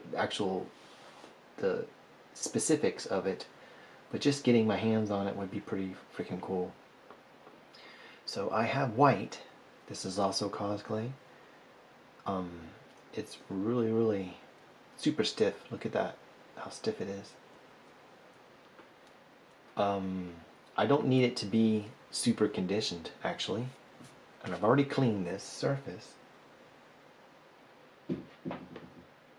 So what I'm gonna do is I'm just gonna kind of press out, roll out a piece. I don't want to stick it through that machine.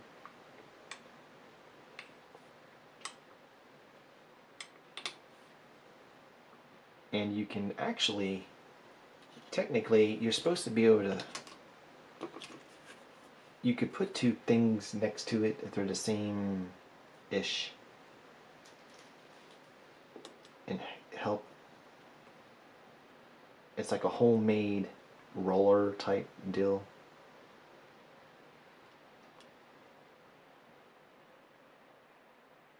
I don't need a whole lot, just a little. Let's say we'll go with that. I don't even think I went all the way down to the roller, but the roller helped me. It helped give me courage. Okay, so then I can clean this. Cut it away. And what I want is teeth. Now this is a cartoon dragon or dinosaur. See? He's got big old wide teeth. And I was kind of wanting to do something fun like that, like a casual, in my description on the first video I said this is a casual cartoon like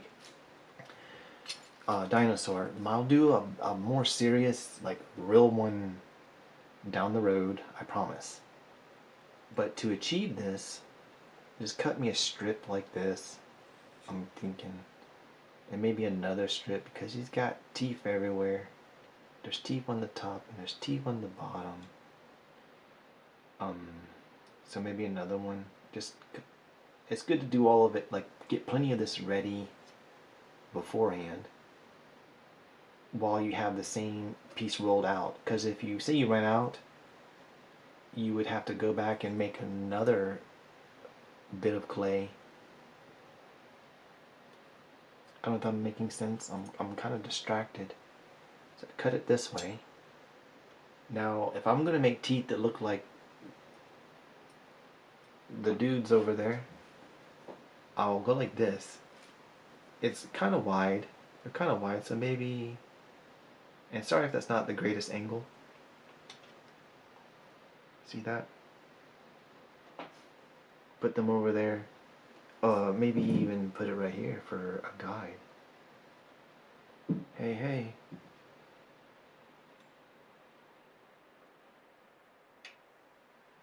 Look at all them teethers, in theory. We're gonna give it a shot. Worst case scenario, what's going on here is I'm at least making equal amounts of clay. So even if I roll them up and reshape them or whatever, at least I know they're the same.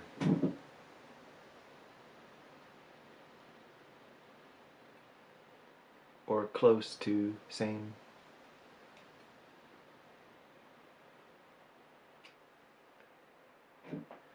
Heck, that might be enough right there to do this. It's not as wide as I wanted them.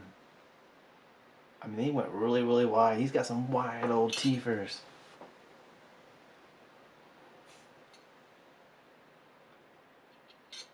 So let me just try one, okay?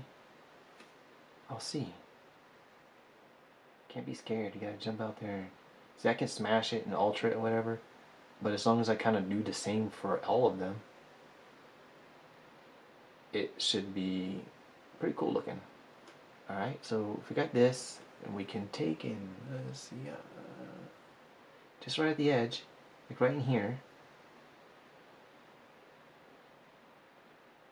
You know what? Do you know what makes teethers way easier to do? Baking them first. Shaping them and then baking them. But I'll try that clay super soft. Man, I wanted to actually kind of finish this part of this. So let me see. Let me see if I can be a genius and just do it anyways and work on it. What if I took this tool? Am I in focus? Double checking.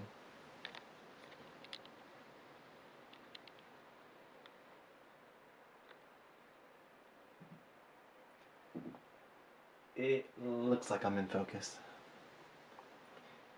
It's kind of a I'm really self-conscious about it because I once filmed an entire project and nothing was in focus. Oh, I was so upset. I'm like, oh my gosh. So now I know it's connected on this side, like in here. Normally you just embed it. Gosh, I really wanna. But look, that's a tooth. It's a teefer. There you go. You get a contrast from the shadow in the back. It's a teefer. Tooth. Oh, and I just randomly put. I wasn't mapping nothing out. I'm such a. Duh. Yeah. I'm actually wondering if I should just shape the teeth, bake it, and not do this, that is not coming off of there because this clay is so loose. It's, look at this. It literally will start separating onto my finger. So due to the unique situation of the clay I embedded in there, I'll go ahead and do this. We're having fun with teeth now, okay?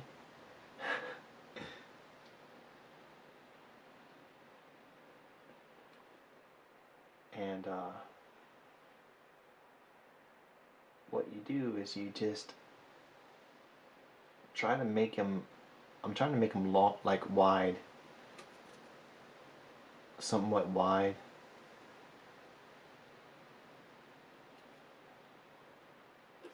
See, we'll call that one done. Gosh, am I that dirty? Can be lightly sanded afterwards. I'm giving it the most gentle pressure.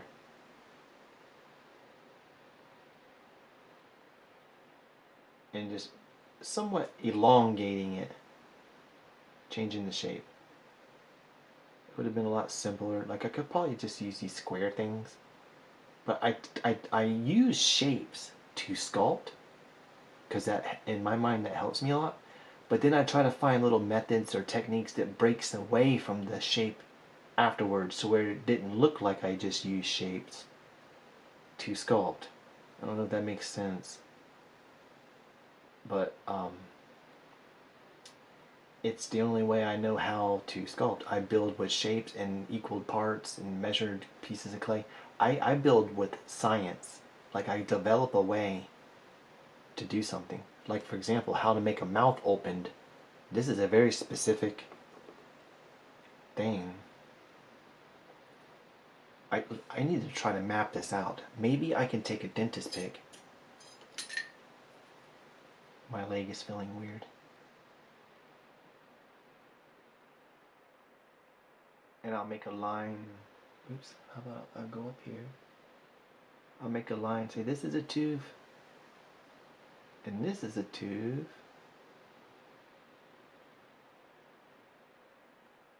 And that's a gap. You know what? Just going with it.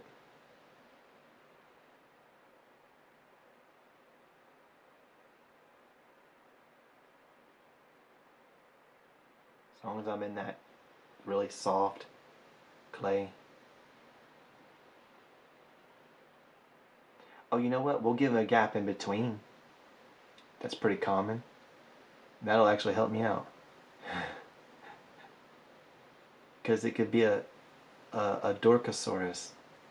A Dorcosaurus. I'm sorry. That doesn't mean I'm very sorry. Insensitive. It doesn't mean if you have a gap between your teeth, you're my wife's actually missing a tooth, and I think she's adorable. Oh, she's probably gonna kill me for saying that, but I am autistic and socially awkward. So if I ever say something that offend anybody, absolutely did not mean that. Just so you know. So if someone watching in the future is sitting there rocking a gap, I don't mean anything against you. I'm sorry. Okay? Okay. Oh yeah. I'm sweating. I'm sweating in places that's not even involved. It's like weird. My feet are sweating and I'm not even... Stop talking. I tend to talk a lot when I'm nervous.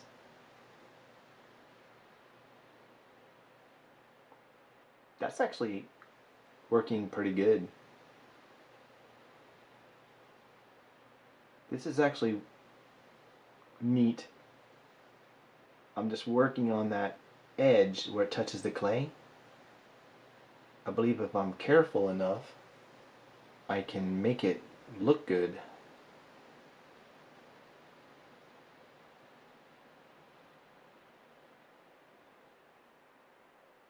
just trying to bring it down to that clay that it's embedded. And I have some really good vision, which means I'm not going to be happy with what I got going on here. I'm just going to constantly, like, why is it not going down? Get down in there. There you go. Clean that little thing up. Look. And it can absolutely be a little chaotic as well. Let me turn that around. That piece of black trash. Foil, no doubt, is there.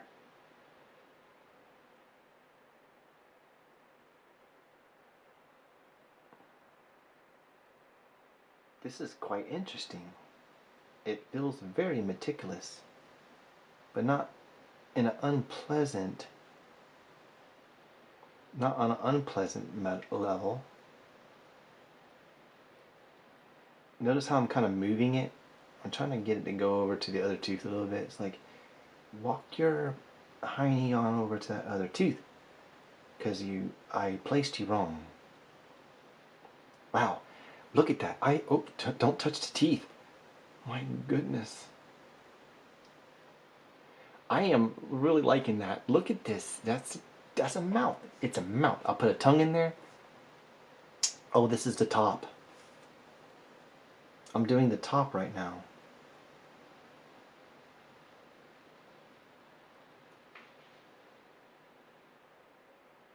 It's so hot in here. I got like all these light bulbs on. Ooh, let me look. No worries, I'm also autistic. I also talk a lot when I'm nervous and when I'm not. Teeth are looking good. Thank you, and thank you for sharing that with me. I actually haven't went to a doctor, but I have a son from my first marriage, which people don't even know about that. And he has it, and it is hereditary, and I can tell you he did not get it from his mama. And I think it's Asperger's, because I was reading the article or wiki about it, and I swear it was like I was reading about myself. And sometimes it's very debilitating. Like I will, if I get stuck on something, I'm at risk of just never doing it ever again. And it could be the dumbest or seemingly unimportant thing. It's very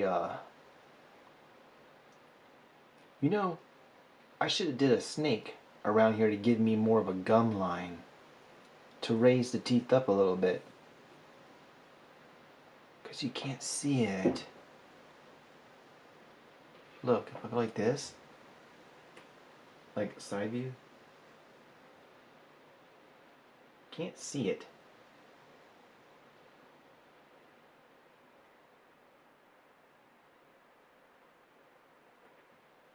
I only have 4 teeth on here. Here, let me test it. How nice are these stuck? Actually, really good. Ooh, wow. The tack on this clay is unbelievable. Sorry, y'all. But it's such a... I did so little. That why not do it the way you actually want to do it? So this is something really quick. It's not going to take long. I'm going to roll out a snake. This will actually help probably with embedding it.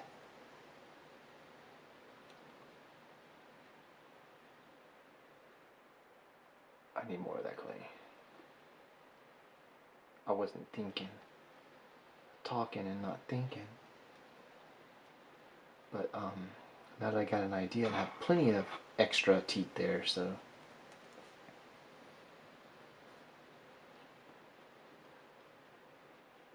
now I'm just going to roll out a tiny snake. Oop, and I'm not going to absorb those teeth in there. Oops. I almost messed that up. I got this little trick that I do with the ruler. I do it in some of my videos and streams. You can take a ruler like this, and just depending on how soft the clay is and what you're trying to do, wind up having an absolutely perfect, well, and most of the time, a perfect snake.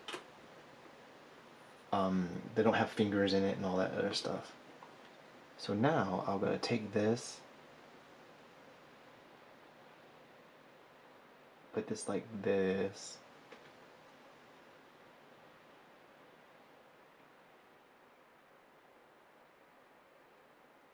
Of course I can work it on there a little bit. It don't have to necessarily look like that. And that's going to be a gentle thing that I'm doing. So it's now giving me a layer like this. You can see it. It added a little bit to this.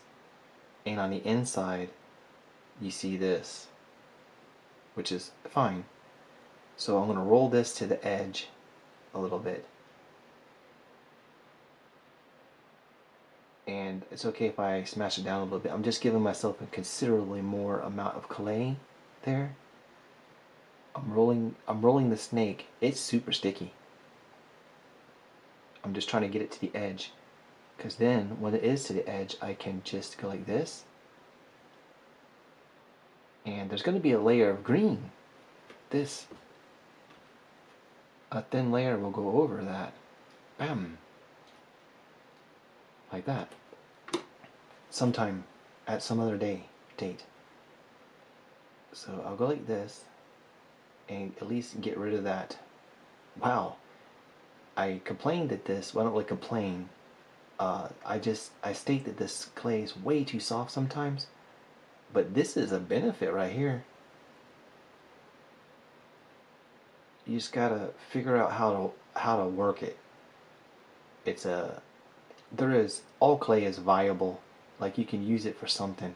You can recondition it, soften it, or whatever, and figure out how to hold this thing.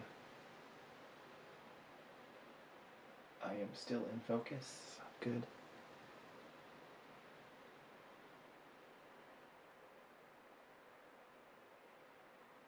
I may not even try to set this on this creature, this dinosaur.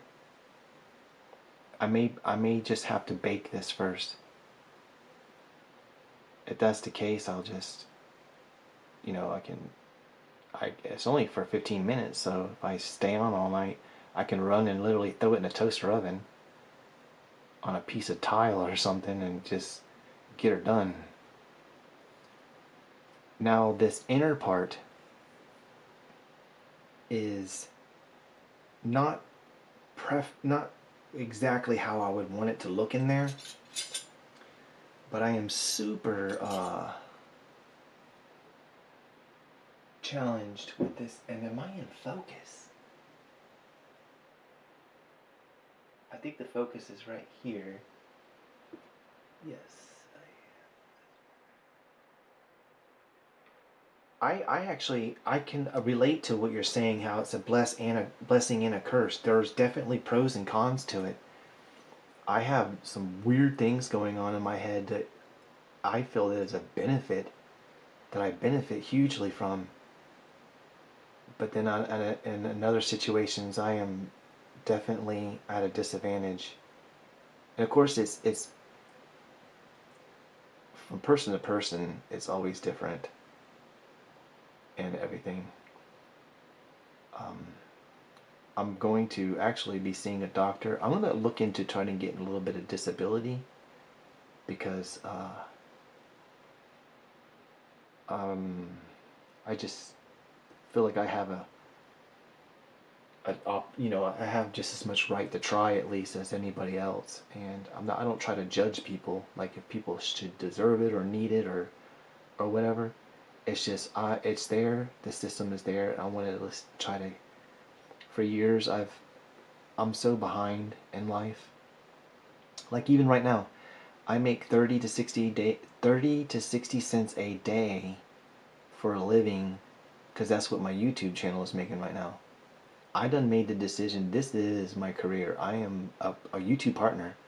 And I just launched a membership, and I'm going to keep working with this, and it can be really, really huge. I told my wife, I said, if I get 700 members, I'll technically make more than you do or match you. You know, straight from the internet, magic internet money. So I launched channel membership, and right away, 6 people have joined. One of them is my sister. Bless her heart. That woman ain't got anything right now. And out of all my friends and family, she's the only one that joined because nobody else in my friends and family even watched my videos. Which is kind of sad. But right away I got 6 members, and I've had 6 members ever since. It's a little discouraging. I did a little video and explained about the elephant family. You can have a little icon. There's no real perk. Really, it's just a really the perk, only the perk is an icon. You get basically a badge that upgrades, and my sincere thanks.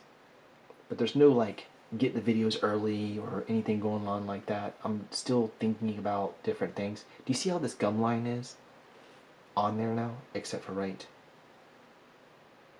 Where did that little thing go I just had? Right here, there's a dark area. I'm not trying to pressure anybody in any ways into doing. I absolutely don't want anybody to do anything like that unless you genuinely want to. But I'm trying to follow the instructions too. Google says that if I mention it, I'm supposed to talk about it every now and then, and it's supposed to help. So I'm just doing. I'm following instruction. I'm trying to do. Look how soft that is. I just made that look bad.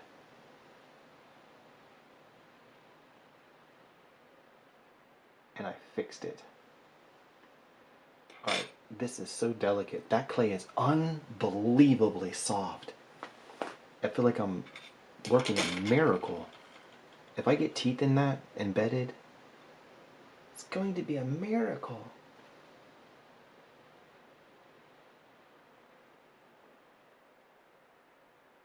Oh, that's awesome. If you share this, oh my gosh, I'd forever be in your debt. That's word of mouth is the very nature of a viral. It's how it works.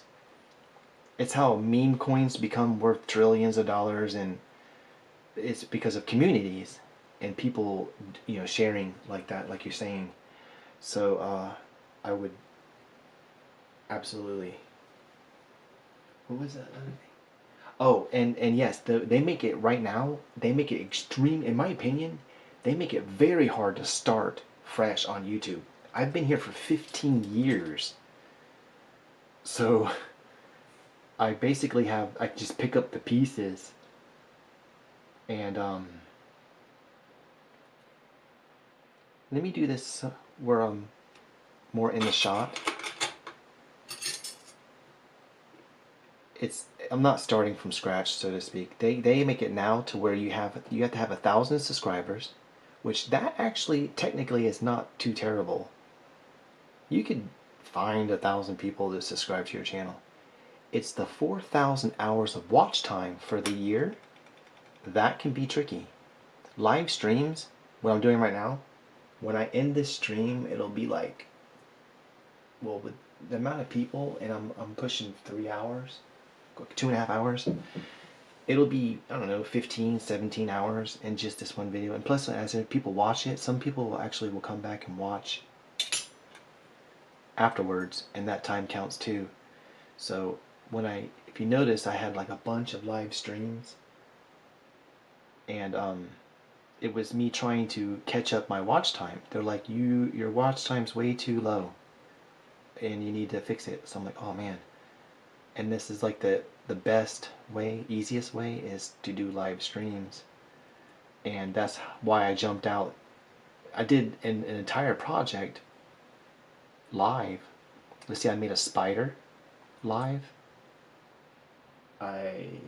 Something else. My gosh, it's so late I can't even remember what I've done recently. But I am extremely active now. Whereas before, I would get all weirded out or stuck, so to speak, and just abandon the channel repeatedly. So I am is so active. I think when I first jumped back, I almost had a piece of content per day, the way it averaged out. And then I had a huge health scare where I thought I was going to die. Something weird happened. Oh, I'll tell you what happened, and I'll let you know later on when I really get this imaging done and I talk to the doctors. But what I believe happened is I had an unperforated aneurysm in my femoral artery. It's that big vein in the back of your leg. It basically blew up like a balloon and it caused weird turbulence in my blood, and it felt like my life was pouring out of me inside of me. Okay, listen to this. It freaked me out so bad. I took my ratcheting belt off. I got a cool belt that ratchets, and it's actually dangerous, by the way. I didn't know this until I went to the hospital because I put it on too tight and couldn't get it off. But I put it around my leg, and I told my wife, I'm like, uh-oh, I'm in trouble. And I had her rush me to the hospital. I had cold. I was sweating and cold, and I was getting so tired like I was just going to faint. And I was giving my wife my final words. I was telling her how amazing she is and how wonderful the life she provided me, and she thank you for not throwing me away just because I don't make money. I was telling this woman about how her running red lights. And when we get there, they told me I had a muscle spasm and tried to give me drugs and sent me home. And to be fair, I was panicking. I was crazy.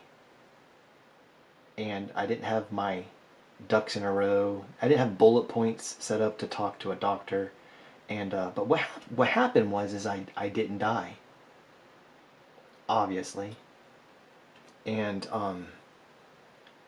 I had to wait. I had no insurance. I've never had insurance. I've never seen a doctor as an adult. I know that might sound really weird, but it's true. And which is not good. It's not a prideful thing. It's actually annoying and aggravating to me that I've never really took care of myself like that. So she found me some of, like, it's called affordable health care, and it didn't kick in until the first of the next month, and I was literally at the beginning of the month, or I was halfway through the month, something terrible like that.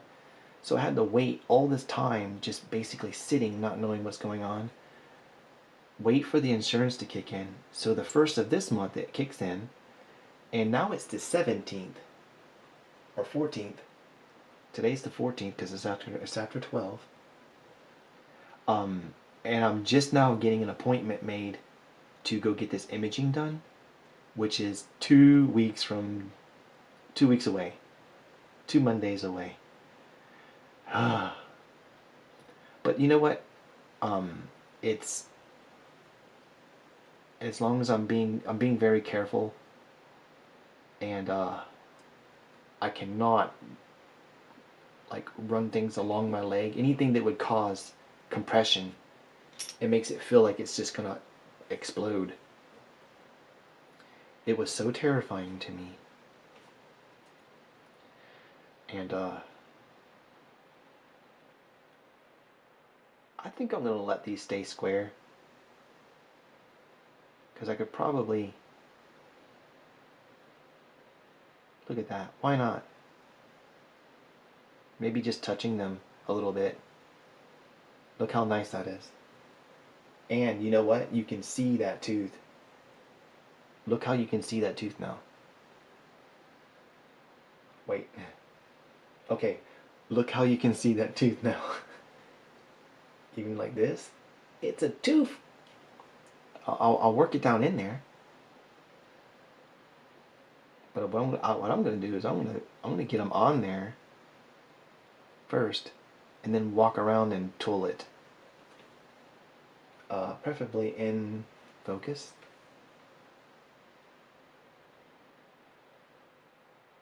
Oh, I'm not looking at the comments, so sorry. I really do care.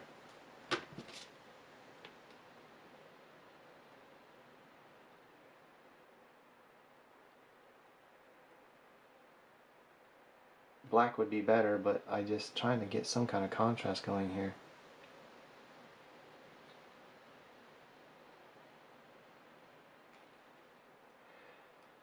It's a little awkward talking about stuff like that. But I have not been very kind to my body. I've done things that people wouldn't even believe me if I told you. Actually, you know what? I usually don't tell people things that I can't prove. Like I have a photo or a video, then I'll say something. But get this. One time, I moved 130,000 pounds in just over 2 weeks. I can explain what it was I was doing. Being an idiot. Wow, this is working good. Okay, my uncle, he definitely is not going to watch this video, so I'm not worried anyways, but he lives in a concrete home, and he got it for very cheap because it had foundation issues, sinkhole issues, and he fixed everything but his garage. The garage was just horrible, and it held water when it rained. He was like super embarrassed about it and getting it fixed. He got that money together, and he was getting it fixed, okay? So we bought a concrete saw, and I cut big 3 foot by 3 foot slabs, and got the concrete, the garage, got it out of there, along with 40 foot of his driveway. And there's a formula you can look up online. 1 square foot cubed of concrete is like an insane amount of weight. It's like, I don't know, 150 pounds. It's more than what it seems like it would be. Believable. But believe me, it is. And what I would do is I would stand these slabs up on their end, get a hand car under it, run that up a trailer, get to the location that I'm doing, stand it up again, get it on the hand cart, and watch it roll down a hill and smash into a tree, which was quite neat at the time. My mother-in-law lives on a abandoned, like the edge of her property is an abandoned sulfate mine, and they did like a seashell where they start there and they dig deeper, deeper, deeper. So all her back property is a drop off. So it's like a free place just to dump concrete, and it's a very natural thing. It's not like I'm polluting or I wasn't putting garbage down there. But it turns out that I'm lifting a lot of weight, and what I was doing is I was saving this man money because it cost an unbelievable amount of money to dump concrete at your local landfill. It's a building material, and I was like, wow, and the man, he's doing fine financially. He don't need any help. But I'm like, I had just lost my mama, and it's my uncle. And I'm doing, I want to do something good for him, and I felt like my mom would see me do it and all. And also, I'm a grown man, and I don't like it when people tell me no, you can't. Like, especially if I feel like I can do it. I don't like, I'm just gonna do it. I'm gonna argue with it anyways. So he was like, I'll rent you an excavator. Like, there's these things you walk behind, and it's like a little dump truck thing that I can't remember what they call that. But I'm like, no, that's money. And I loaded everything up in a 4 foot by 8 foot trailer. It took 3 or 4 loads a day is what I did. And for a little over 2 weeks. But that's one of the many things that I've done that was so abusive to my body. And no wonder the back of my leg has exploded. My veins.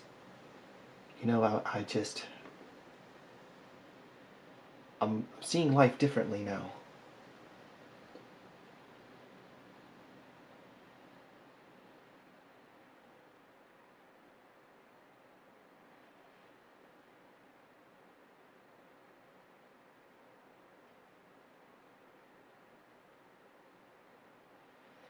Oh, that's awesome. I'm reading. I'm just catching up on your comments. I appreciate you chatting with me, saying hello. By the way, I think I was here for maybe 30, 40 minutes, and nobody said anything. And I was getting a little weirded out, to be honest. Look how this looks.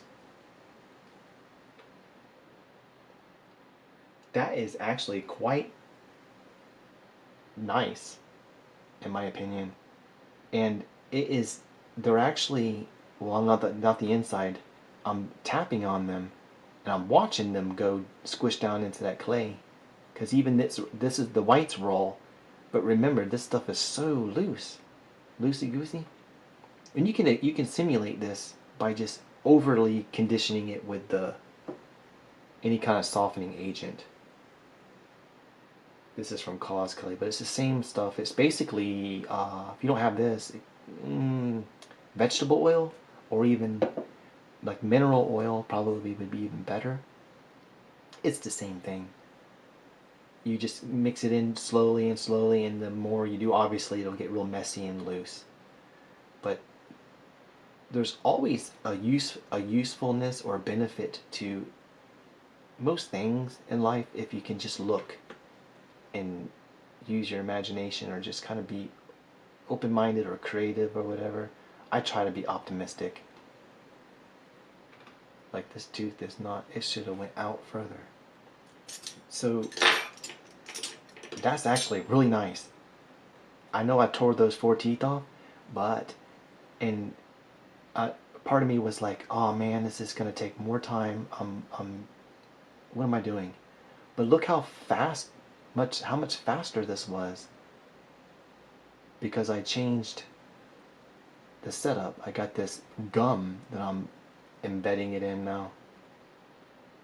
And right now, if you can see that, if it's in focus, hopefully it is, I'm just kind of straightening them.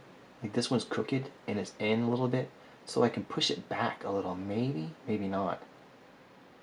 Maybe go like this. Just use this, it's a lot finer and more, has a better fidelity than my fingers.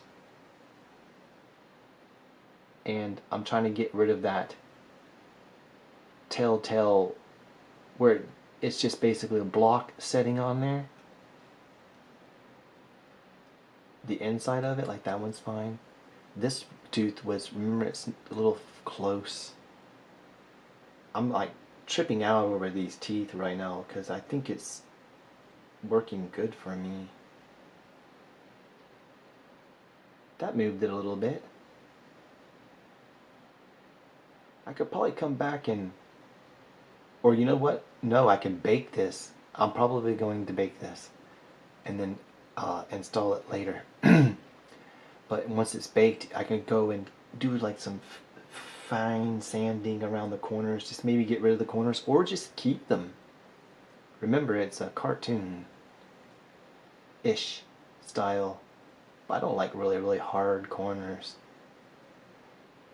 I'll just leave it for now. I'll figure out what it is I'm going to do when I get there. But I do know I want it to be down into the clay on the back side. They'll be seen for one. Okay, it looks good like this, like this, like this, like this. Nice. I just, oh my gosh. So let me put this over here,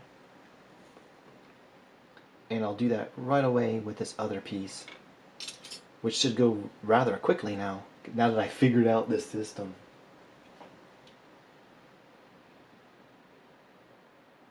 No, you know, I don't have a TikTok or a Pinterest. I struggle with change. And what it was is I started with Facebook. I'm like old. I'm 45 years old. And when I first got Xbox, I didn't even know it was an online device, and I didn't even know what an email was. And my wife, I was throwing a fit, cussing up a storm. I'm like, what the heck is an email? Because I learned that the game I was playing had online leaderboards. I'm into twin stick shooters, arcade. I was big into arcades and stuff. I actually broke world records in some gaming. Believe it or not, I don't talk about it. Um, I broke a world record in a game while laying down and having a cat on my chest. I think that's pretty impressive. It was like really wild. It's Geometry Wars. I don't know if you ever heard of the game. It's a twin stick shooter, one of the hardest. But so she's naming me. Giving me a name, and it was giving her preset um, ideas for the name, and one of them was Brooding Tom, and that's how I became Brooding Tom on the internet. She's like, "Oh, this is perfect because brooding is like a, it could be like a negative term, like upset, or it's something chickens do when they're trying to make the eggs hatch. They brood on them. It has multiple meanings, but it's just hilarious. So that's kind of what she named me, and it just stuck. Like if I reply, I think it says at Brooding Tom, the Brooding Tom, or it might say Paulo McClay Artist. I can't remember, but it says it right here on this YouTube channel, and you know what? I forgot why I was telling you this. I'm trying to do this too. Alright, this is going to be tricky. I'm going to have to hold it somewhere and just accept that it's going to get messy. Goodness. I want to do the same thing. I want to drag this, preferably on camera. Let's see, what was I even talking about? Probably something I shouldn't be.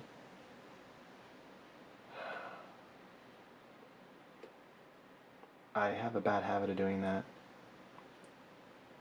because I don't know what I'm supposed to talk about. Because okay, here's another fun fact about me. Because I didn't talk as a child, I'm just gonna have to hold this back here. Okay, because I didn't talk in school as a child, and because I don't have a dad, I don't know my dad's name or what he even looks like. No pictures, no name. He lied to my mom about his identity, and he basically left when I was a toddler, like a baby. So, I know that probably sounds a little rough, but I've had a long time to, I'm okay. I'm okay. But anyways, because of the instability, my mom, the way she made it in life was to basically stay at a place until we ran the rent up and then moved to a new place. So I basically lived in probably 30 something houses and been to maybe 9, 10 different schools. And what happened is, between that and me not talking in general at all, anyways, they basically put me in classes where all my classmates drooled on themselves. One even was in a wheelchair and he operated his wheelchair with his mouth. And they would put this work in front of me, and it was, sometimes it was difficult, like I didn't know what to do, and other times it was insulting.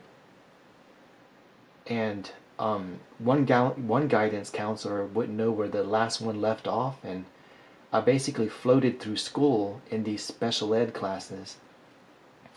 And then later on, I convinced my mom that if I drop out of school, I can help pay bills.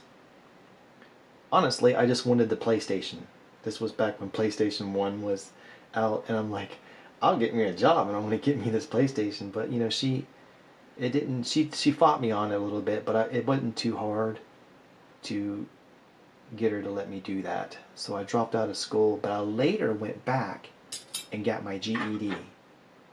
And I do not take it seriously, because anything you can cram for 2 days and pass with flying colors, because that's exactly what happened, I just don't take it very seriously. I think I missed one problem in the entire math part, but I'm literally just looking at this book for like 2 or 3 days, and it just is weird. Anyways, I have the equivalent of an education, and I often, well, to people I know, my family and stuff, and or some friends, I don't have many friends. I like to say that my cup is empty. That I'm very ignorant to the world around me and the ways of the world and stuff. And I don't mean to sound mean, like I'm trying to be mean to myself. It's just reality. And if you research artists, you'll find that there are a lot of them have weird issues. They have different weird things going on. I'm like, how crazy and bizarre is this? They're very accurate when they say that. Sometimes that like these artists, they might be uh, super depressed or violent or some crazy wild weird thing. It's maybe not true or apparent for everybody, but it is for me. And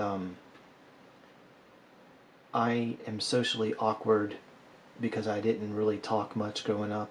Now, if I get to know you, like my wife, that poor woman, I almost never shut up. And she doesn't mind it. Bless her heart. We've been married for 20, or I'm sorry. Whoa. Oh my gosh, how long have I been married? 20 years. Yeah. It just sounds unbelievable. I'm like, no, 20 years? But yeah, I guess 20 years. So,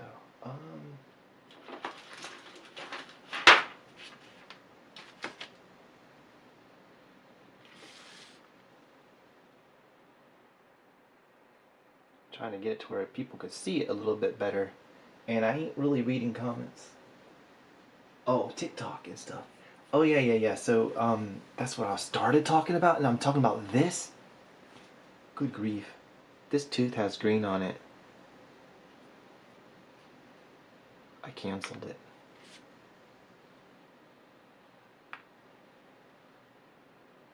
Um, so yeah, I started not really knowing what's going on or how to do things and stuff, and she helped me a lot with a lot of things. And I remember I had back then it was called MySpace before it turned into Facebook. So I'm like, okay, I'll do Facebook. And then all these things kept popping up over and over. Oh, you need to be this and Pinterest and this and that. And I'm like, I just, no, I just didn't want to do it. And that's kind of like my shorter story why I don't have a TikTok. I I have a bad habit of just randomly deciding something arbitrarily, just like, or randomly deciding A or B or yes or no or left or right, and I'll stick to it sometimes forever. And here's the weird thing.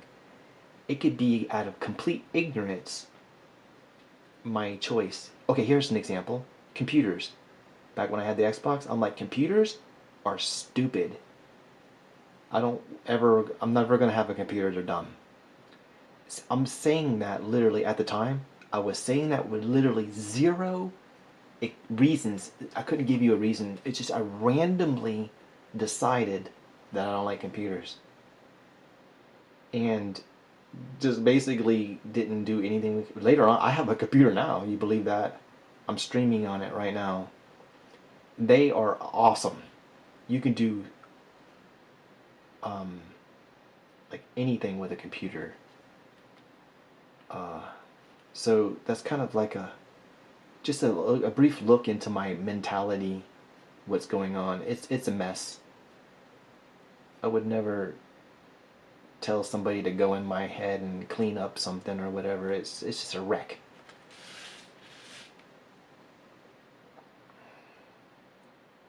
Saying that in kind of a funny way, but gosh, I'm basically spilling the beans because of the nervousness. I am definitely at a disadvantage, and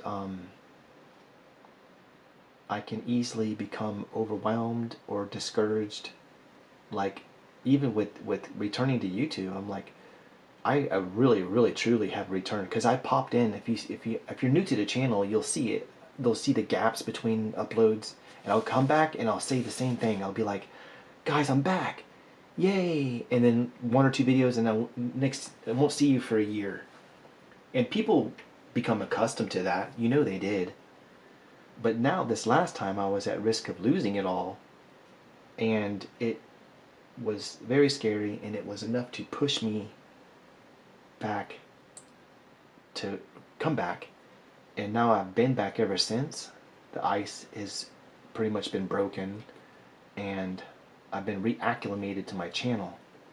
But then I'm like, wow, where is everybody? Well, obviously, because I abandoned the channel.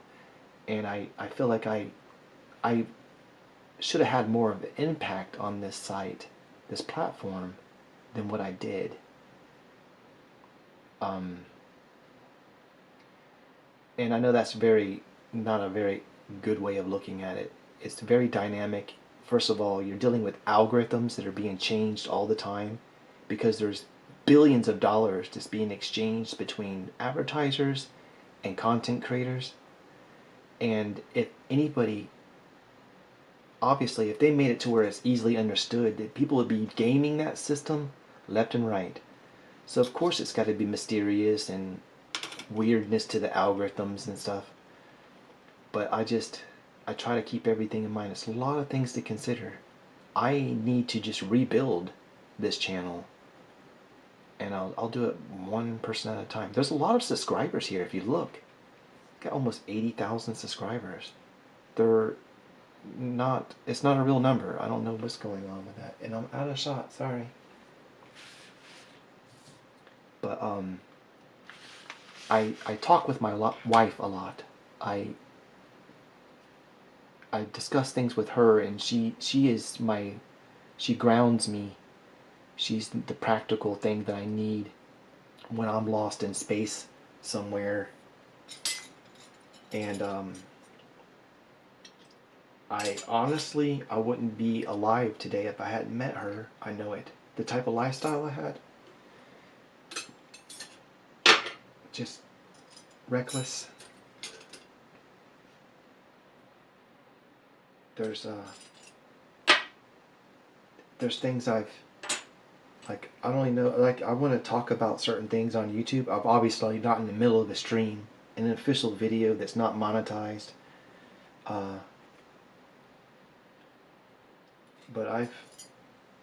I just had it rough. My mom had it even rougher. If you can believe that. I don't want to bring the room down. That's what's happening right now, and that's not what I'm trying to do. I'm sorry. I'm still learning how to talk to people, and what I should say, what I shouldn't say. The outside of these teeth disappear in the gum line very well, so I'm not too worried about that. It's the inside right here.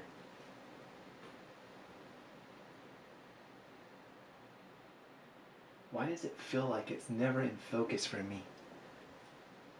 Right there. Focus right there, camera.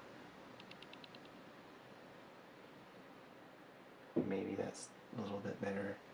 Okay, do you have yes. I do have a particular YouTuber. Well, I don't know. I was just kind of, when I would abandon my channel, I would abandon the entire platform. So every time I would be gone, I wouldn't be watching anybody's stuff. But there's another couple clay people that I watch sometimes. I admire how stable they are and how good they're doing. Ace of Clay. He does kind of like what I'm doing, except he uses music and he's really good. He has a different style. I try not to knock myself, you know what I mean? I'm very hard on my work, and I don't think it's very great sometimes. Then other times I feel like I blow myself away, and I'll let you know. I'm like, no, this is it. I'm not scared to say my work is good or not, but I'm really, really honest. I'll, and a lot of times I feel like it's not, so it's a weird thing. But he does really, really amazing work. Fast too. He seems to be so fast. Um, Getting his content out there and everything. Another one that I watch is another Clay type channel. He does stop motion, and he's probably the best in the world at stop motion. It's called Gildies. Just unbelievable. He's got videos with hundreds of millions of views on it. So impressive. And another channel I was watching was not Clay at all. It's actually music. There's this guy. It's a white guy that has a long beard. This tooth has got green on there. Why? Why? Hey, maybe I can. You know what? I'm gonna try something.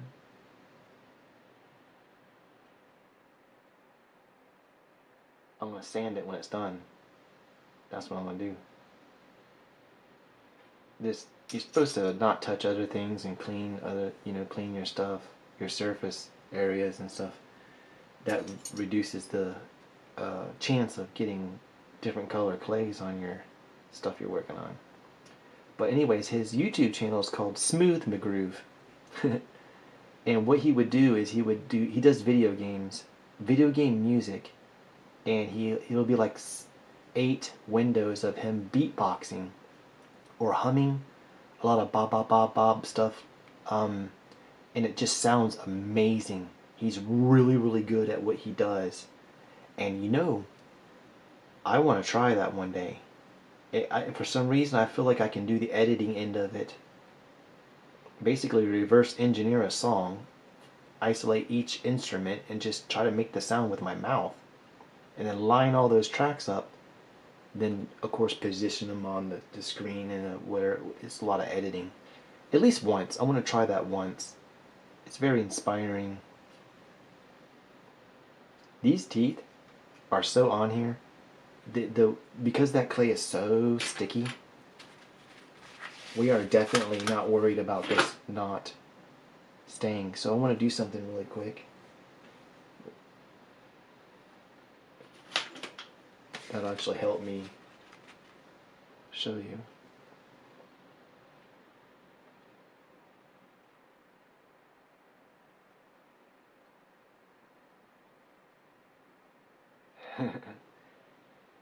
My teeth don't sit right.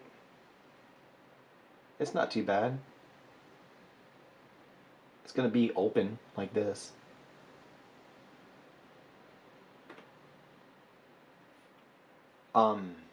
So the tongue. Let's get the tongue on there too. Here's red. I definitely don't want this to be this red. I'm gonna take this really soft stuff.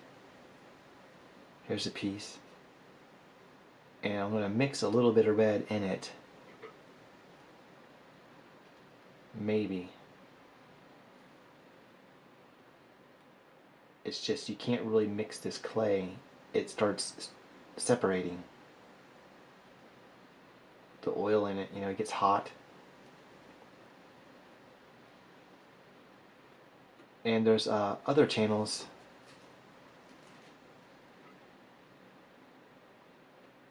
Really, what I would do is just spend a whole lot of time just staring out a window, or looking out into the woods, or something like that, instead of doing the thing that's right in front of me that I should be doing. And because of that, I'm missing out on all the other things too, like the people I'm subscribed to, and whatever. I'm feeling kind of guilty. It sounds like, no, I don't watch YouTube. I'm just here. for the views or whatever. It's not the case at all. This is a little too pink. I want it a little darker, but not much. Actually, it's about the same on that thing. I probably shouldn't be showing that on camera. I want to go to jail. Pixar is going to be like, you can't put my picture on your video and earn 30 cents from it. Bobby Dukes Bars. He may not be playing. I love to watch.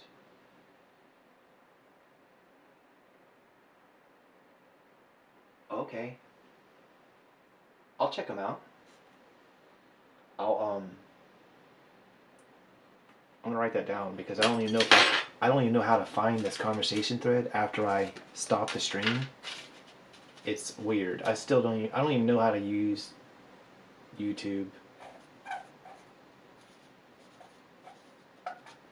I'm writing it down with a charcoal pencil so it's loud.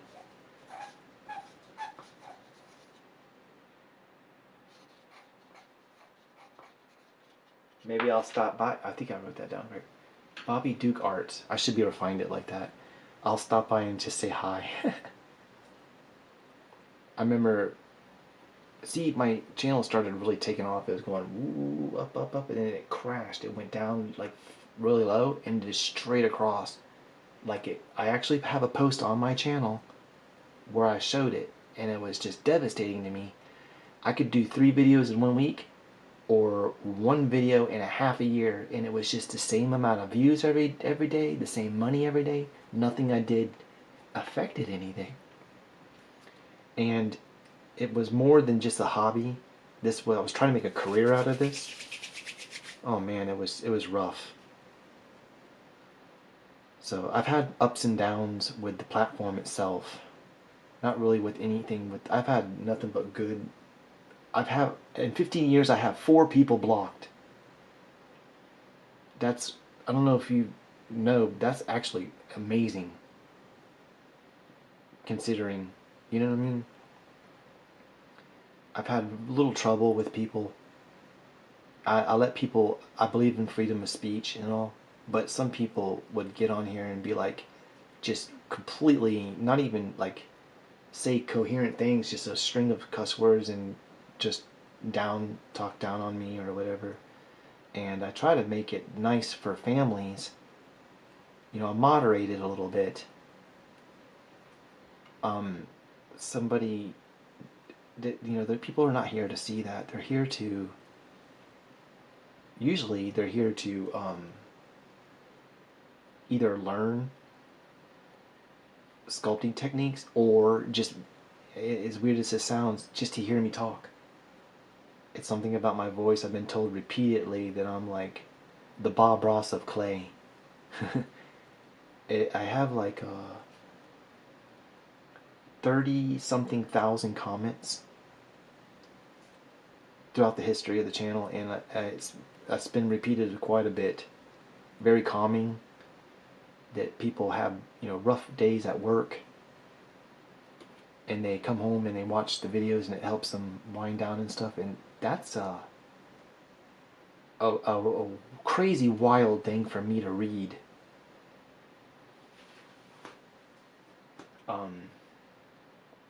I've even had one person tell me that they were going through a very dark time in their life, and they were, at that point where they were just in a bad spot, and they were watching my videos, and they stopped.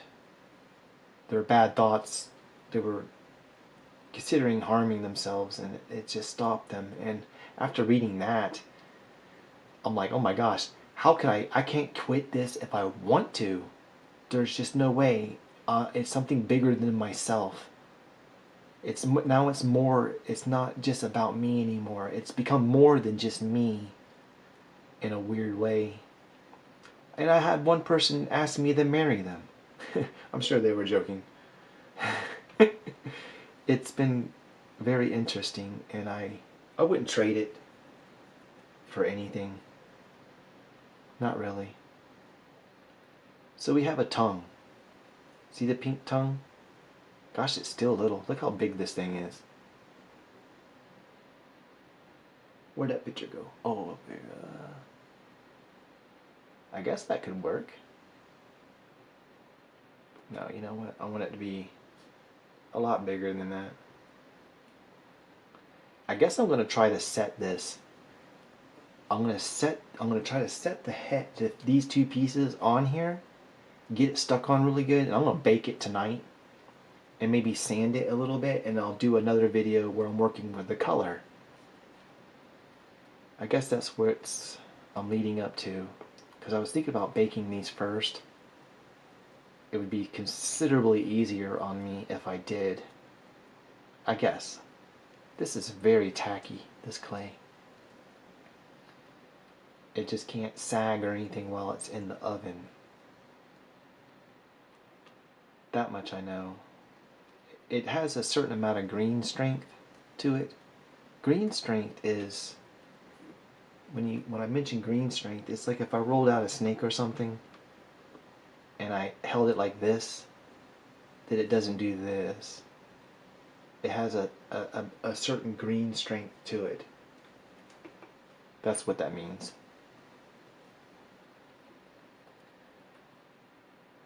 So if I do get it to stick on there, it'll survive the oven pretty much. I was so excited about the armature. It's probably one of my best armatures I've ever made. Just how it came out and all. And now that I got clay on it and everything, I'm gonna have to really work my magic and make this look good, because now it's not as nice. I don't think it is. The armature was really cool. Of course, this is a base coat. There's no details on here. One leg's thicker than the other.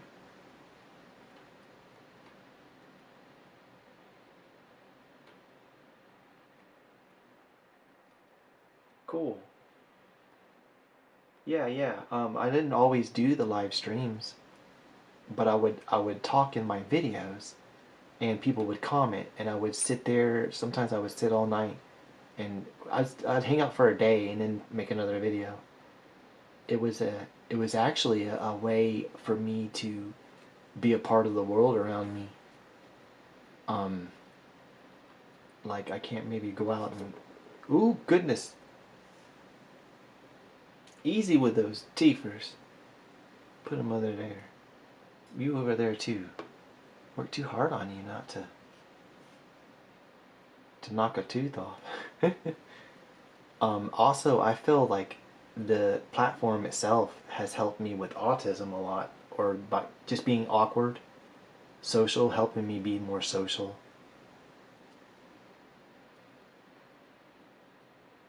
This is not a bad looking color. By the way, the color temperature in this is a little warm. I always, in my videos, I modify that just slightly. I drag the little thing away from the hot area, and it makes it look perfect. So the color of this may look a little different to you. I'm looking up right at the TV.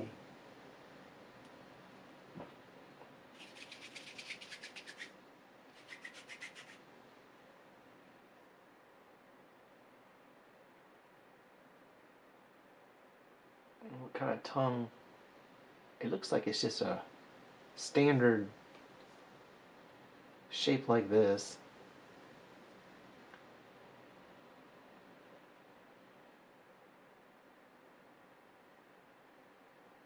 And it has a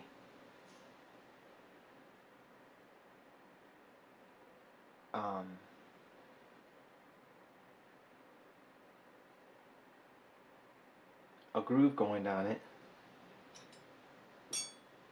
Something groovy.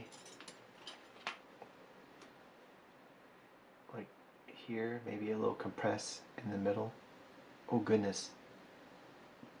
My leg just pulsed. And when it does that, I feel rushing throughout my body. if you're curious, I did a video basically talking about that health scare. I was pretty freaked out in it, but what happened was I was standing in the kitchen. I was talking to my wife and making a cup of coffee, and I felt two pulses in the back of my leg, and then instantly, oh goodness, I felt my blood rushing through my entire body from my head all the way to my toes, and it almost sounded like wind. It was rushing so hard, and it felt like my life was slipping out of me. So if this goes down here, I'm gonna have to stand or something. That's the tongue.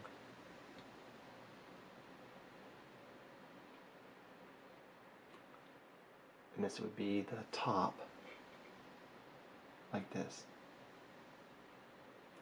Now I would build this out. Let me zoom this back out.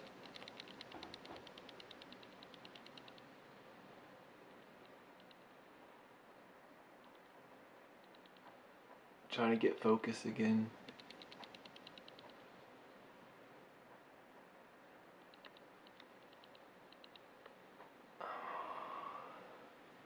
Fill this out with some clay a little bit so I can smash those two pieces down on it, and I'll have an open mouth concept. If you're new to the channel, I just did this with I called it a baby venom, but really it looks like a baby killer whale. Also a piranha plant. Same concept with it. It's just basically a shell. Here's one. This is epoxy sculpt. It's really hard. You don't have to bake this stuff, but I just covered a piece of tape and perforated it, scored it, and you just cut this off and it'll be hollow inside, and you can build it, and it would be an open mouth. This could be the head to a frog or a turtle or something. I was just trying not to waste. I had extra epoxy sculpt, and it's good. I could have even used it for this. Look. I mean, that would work. But this cartoonish thing has more of a square look, which is why I went with this. So let's see what this looks like. I'll set this like this, maybe side view. And I'll build out clay a little bit right here, and you just kind of like, bam. It's got an open mouth, and you have to do, all the sculpting is done. And of course you would build a forehead and all that other, I could build up on the top of the head, the height and all, but it's basically the snout. Thank you. Watched you back 12 years. Wow.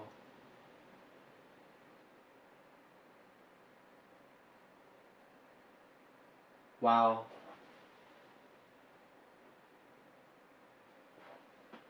Okay, I think I'm actually gonna call this a night too. My leg is actually starting to hurt me, and it scares me a little bit.